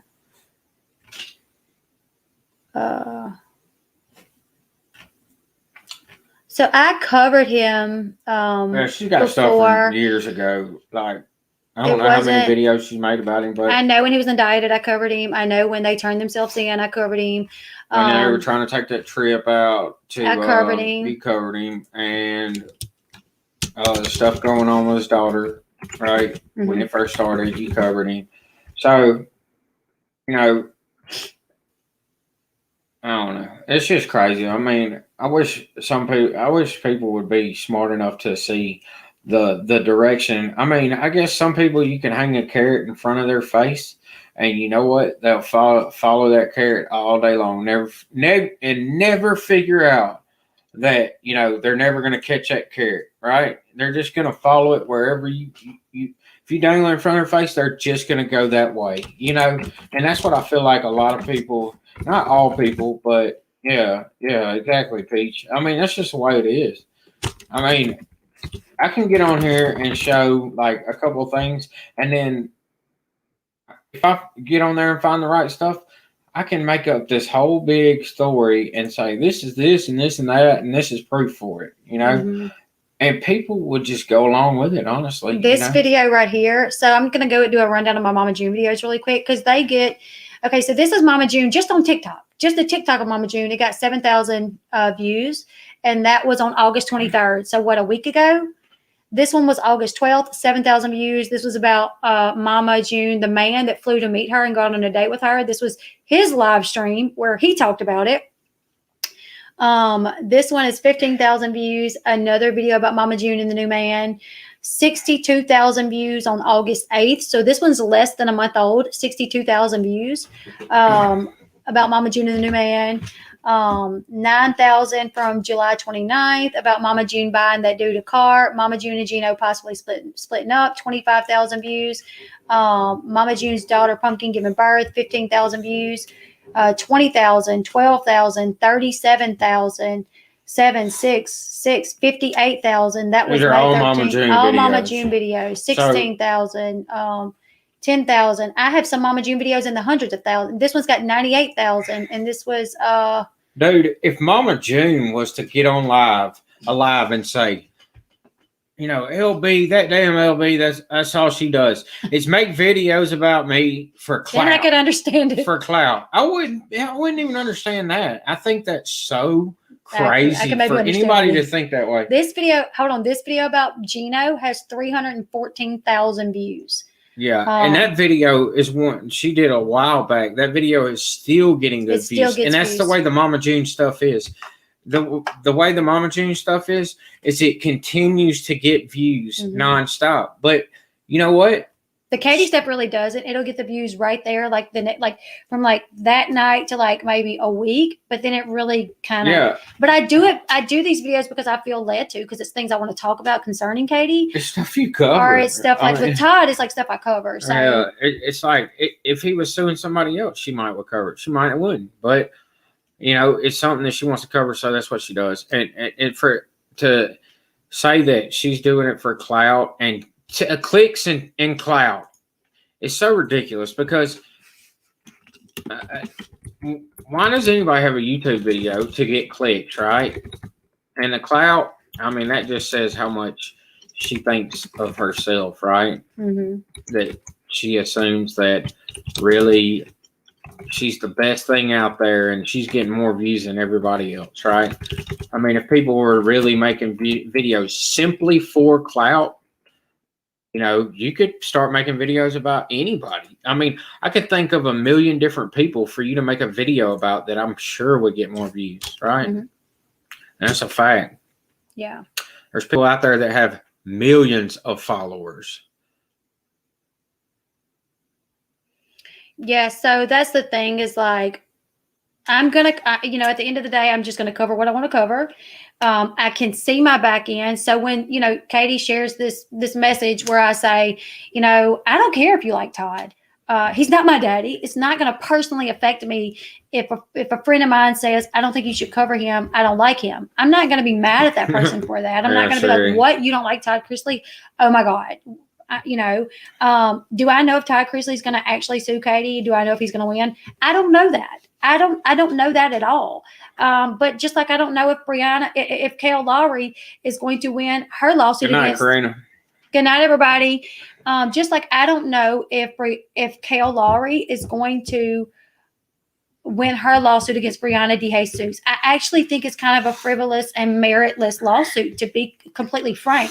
But when I found out that she was suing her, I've done a pre-recorded video where I said, Kale Lowry is suing Brianna DeJesus, and these are the things that she's saying. These are the reasons why she is saying she is suing her. This is what her filing states. And this is Brianna's reaction to it.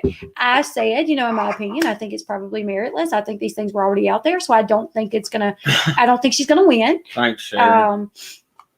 Oh yeah, I actually put on Twitter that she's actually led a lot of people to my channel, and people started commenting saying, "Yep, she led me there. She led me there." So it doesn't really bother me too bad when she talks about me, because a lot of times people will come look to see like what's the big fuss about, like who is this terrible person. It doesn't bother me at all for her to talk, right? What bothers me is for people to just believe everything that she says. There's people that just believe it without. It's so crazy. I don't understand. I really don't. Like, you don't have to believe everything I say. I'm going to try to be as honest as possible, and, I have no reason to lie. Yeah. Like, I don't know y'all, Nanette's channel is doing good. It's growing. Like, I have no reason to get on here and lie. I don't have to come on here at all. I could go play video games or go to sleep. Like, I'm not coming on here to tell lies. I'm coming on here to hang out and talk about whatever. But, if I did have to come on here to tell lies, I just wouldn't come on here, right? Right. Why would I come on here and try to make up some stupid? But what kills me is like the whole clout thing. It's just like I could think of something right now for you to make a video about that would probably get you more clout than all of her videos combined, right? And that applies in so many different ways. There's so many different people out there that you could, right? So like the Jake Paul fight right now with Tyrone Woodley just took place last night. Huge fight, and Jake Paul won. Did he? I didn't know it happened. Yeah, unfortunately, Jake Paul won. I cannot believe it. It was a split decision, and they gave it to Jake Paul. I don't think they should have gave it to Jake Paul, but it was a split decision. This fight is huge, right?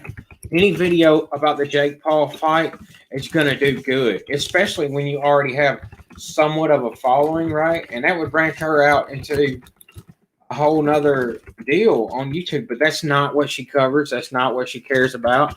So, but that would, if she was just doing it for clout, right? Why wouldn't she do that?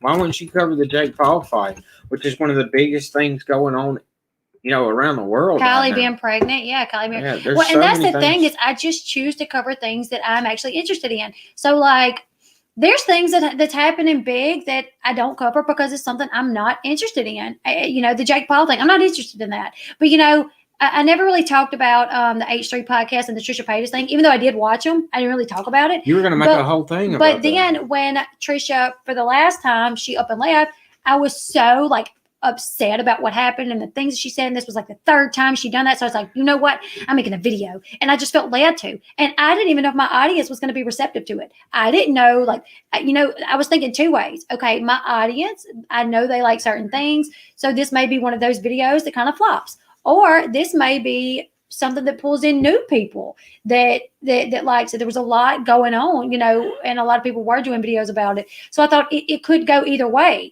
But no matter which way it was going to go, I knew I wanted to do it. Now it was so time consuming, and I only Man. done 5 You worked on clips. that thing I worked so on it long. so long that I could not. I was like, She was I don't like know if I'm ever stressed going to out. finish it. She had to watch all the stuff, clip all the stuff, and like, did you ever finish it? Yeah, I finished the first video, and I was actually. So here's what I wanted to do was I wanted to watch every stream they done together and clip each time she like flipped out on him or was just nasty to him, and I was going to put it in one video. But it was so much that just through the first 5 videos, it was already going to be like 45 minutes long. So they had like 80 videos or something. I don't even remember. It was a lot. Yeah. So I was like, there is no way I can get all 80, like go through all 80 videos. And some of these were an hour to 2 hours long. So that meant I had to watch them. Dude, she was so stressed out. It was and so much that yeah. I couldn't. I mean, it don't matter if that video would have got 500 million views. I could not have done a part 2. Like, I couldn't have went through all of them because it was so long. So just think about how highly you have to think about yourself when there's so many people out there that are just so famous, like ridiculously famous, that everybody around the world knows them, and they constantly have stuff being blasted in the news and all that. But you really, truly, honestly think that people make videos about you simply to get the clout off of you, right? Right? That's insane to me, to be that unhumble in life. That you think like no, that's not obviously not what it is. And then when you think about it, it's like really I think it's just a way of like spinning and getting the heat off of her, right? It's like, oh no, all these people are just talking stuff because they want clout and attention. They want clicks and views, right? Clicks and views and clout and attention. And that's why they're talking about this. It's really not true, right? Man, get out of here with that. Dude, I'm sorry. You know what? If one person says something and accuses you of something, it's iffy. If a couple people do it, then, it's probably true. If you've got hundreds of people saying the same thing, man, I'm sorry, but maybe it's time to look in the mirror, dude. Maybe you need to turn and look in the mirror and try to see what's going on in your life. Because,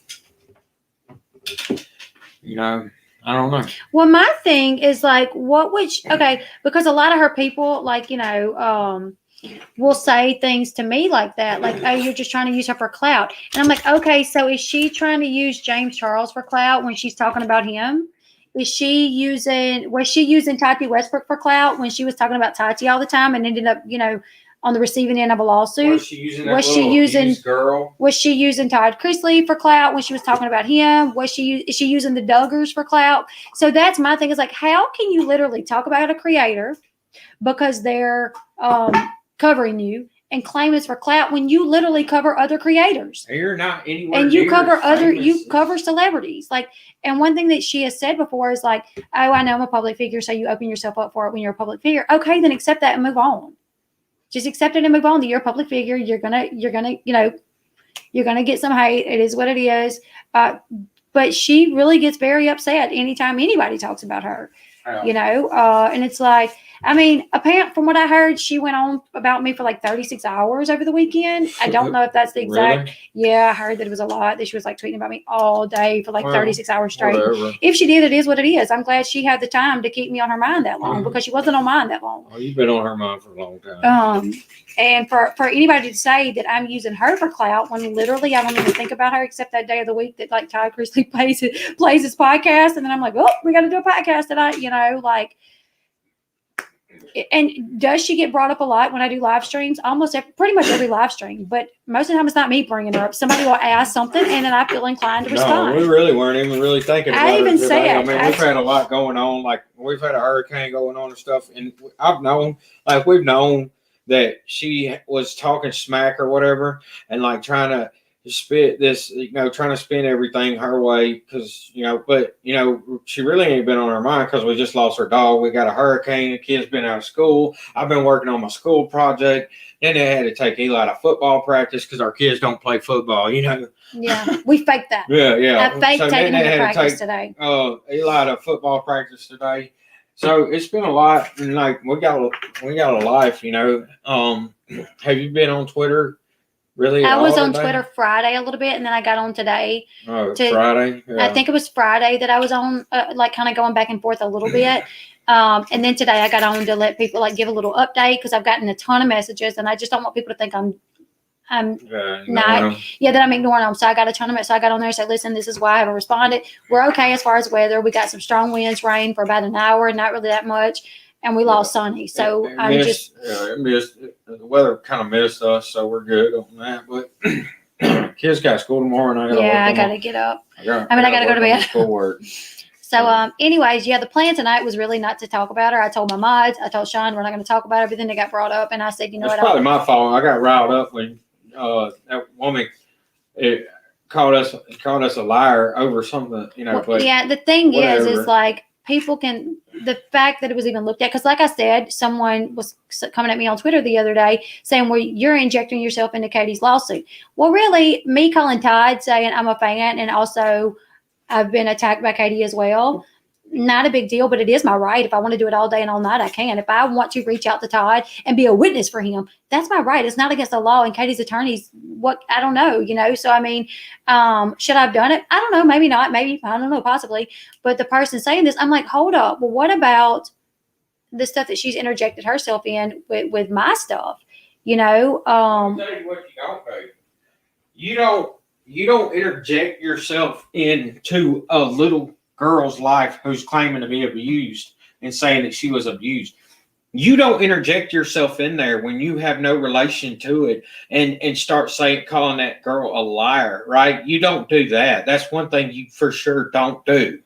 That's where you don't interject yourself.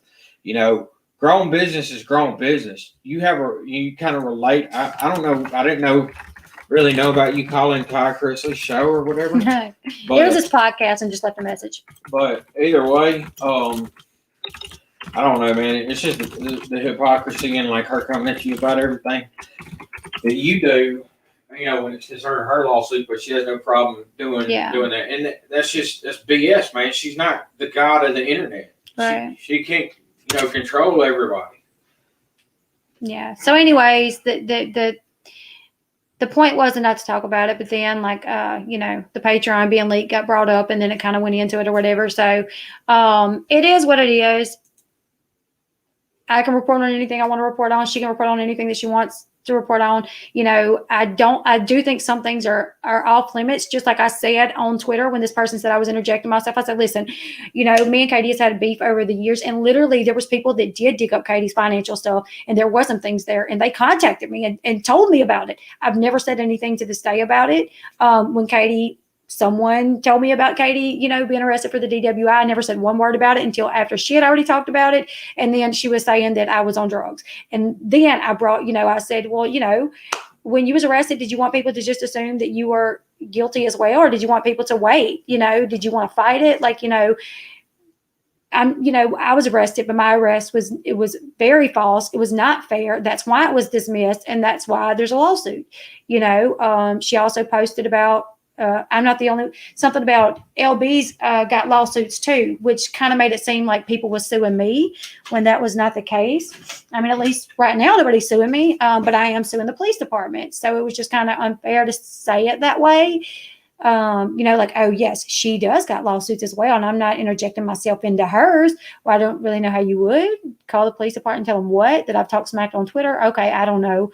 YouTube. I don't know, so I was just telling, I responded to that person. I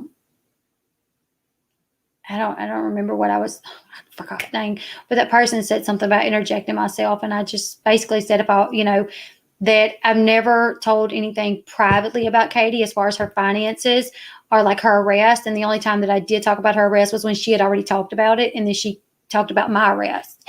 That I do try to keep things like that. Like I didn't feel it was my but anyways, I'm tired. I got to go to bed. Probably not going to want to get up in the morning, but I do have a lot of content I got to put out tomorrow. I know I'm behind on a lot of things happening over the weekend. So be on the lookout for content tomorrow. I'll be recording. Hopefully it'll be coming out around 3, 4 o'clock in the evening. So just keep your eye out for that. On your way out, if you don't mind, give this video a thumbs up. We have 230 in here and we have 193 thumbs up. So if you guys don't mind, right, people who do drugs do not give hair on their own accord, because that's what I did. Nobody demanded it. The judge did not demand my hair. I went myself, paid $230 to have that done. So anyways, thank you all for hanging out with me tonight. I'm sorry if we got riled up. I'm sorry if Sean got riled up. Sometimes it is hard when people say things that they may not know everything about. They don't know the inner workings of what's going on between us and our attorney. And they speak on things that they don't have all the facts, so that is hard. Also, thank you all so much to anybody that's sent prayers, over us losing Sonny. This has been really hard for us, really hard for the kids. And it's going to be tough for us to get past this. So thank you all for hanging out with me tonight. Y'all get some rest, and I will too.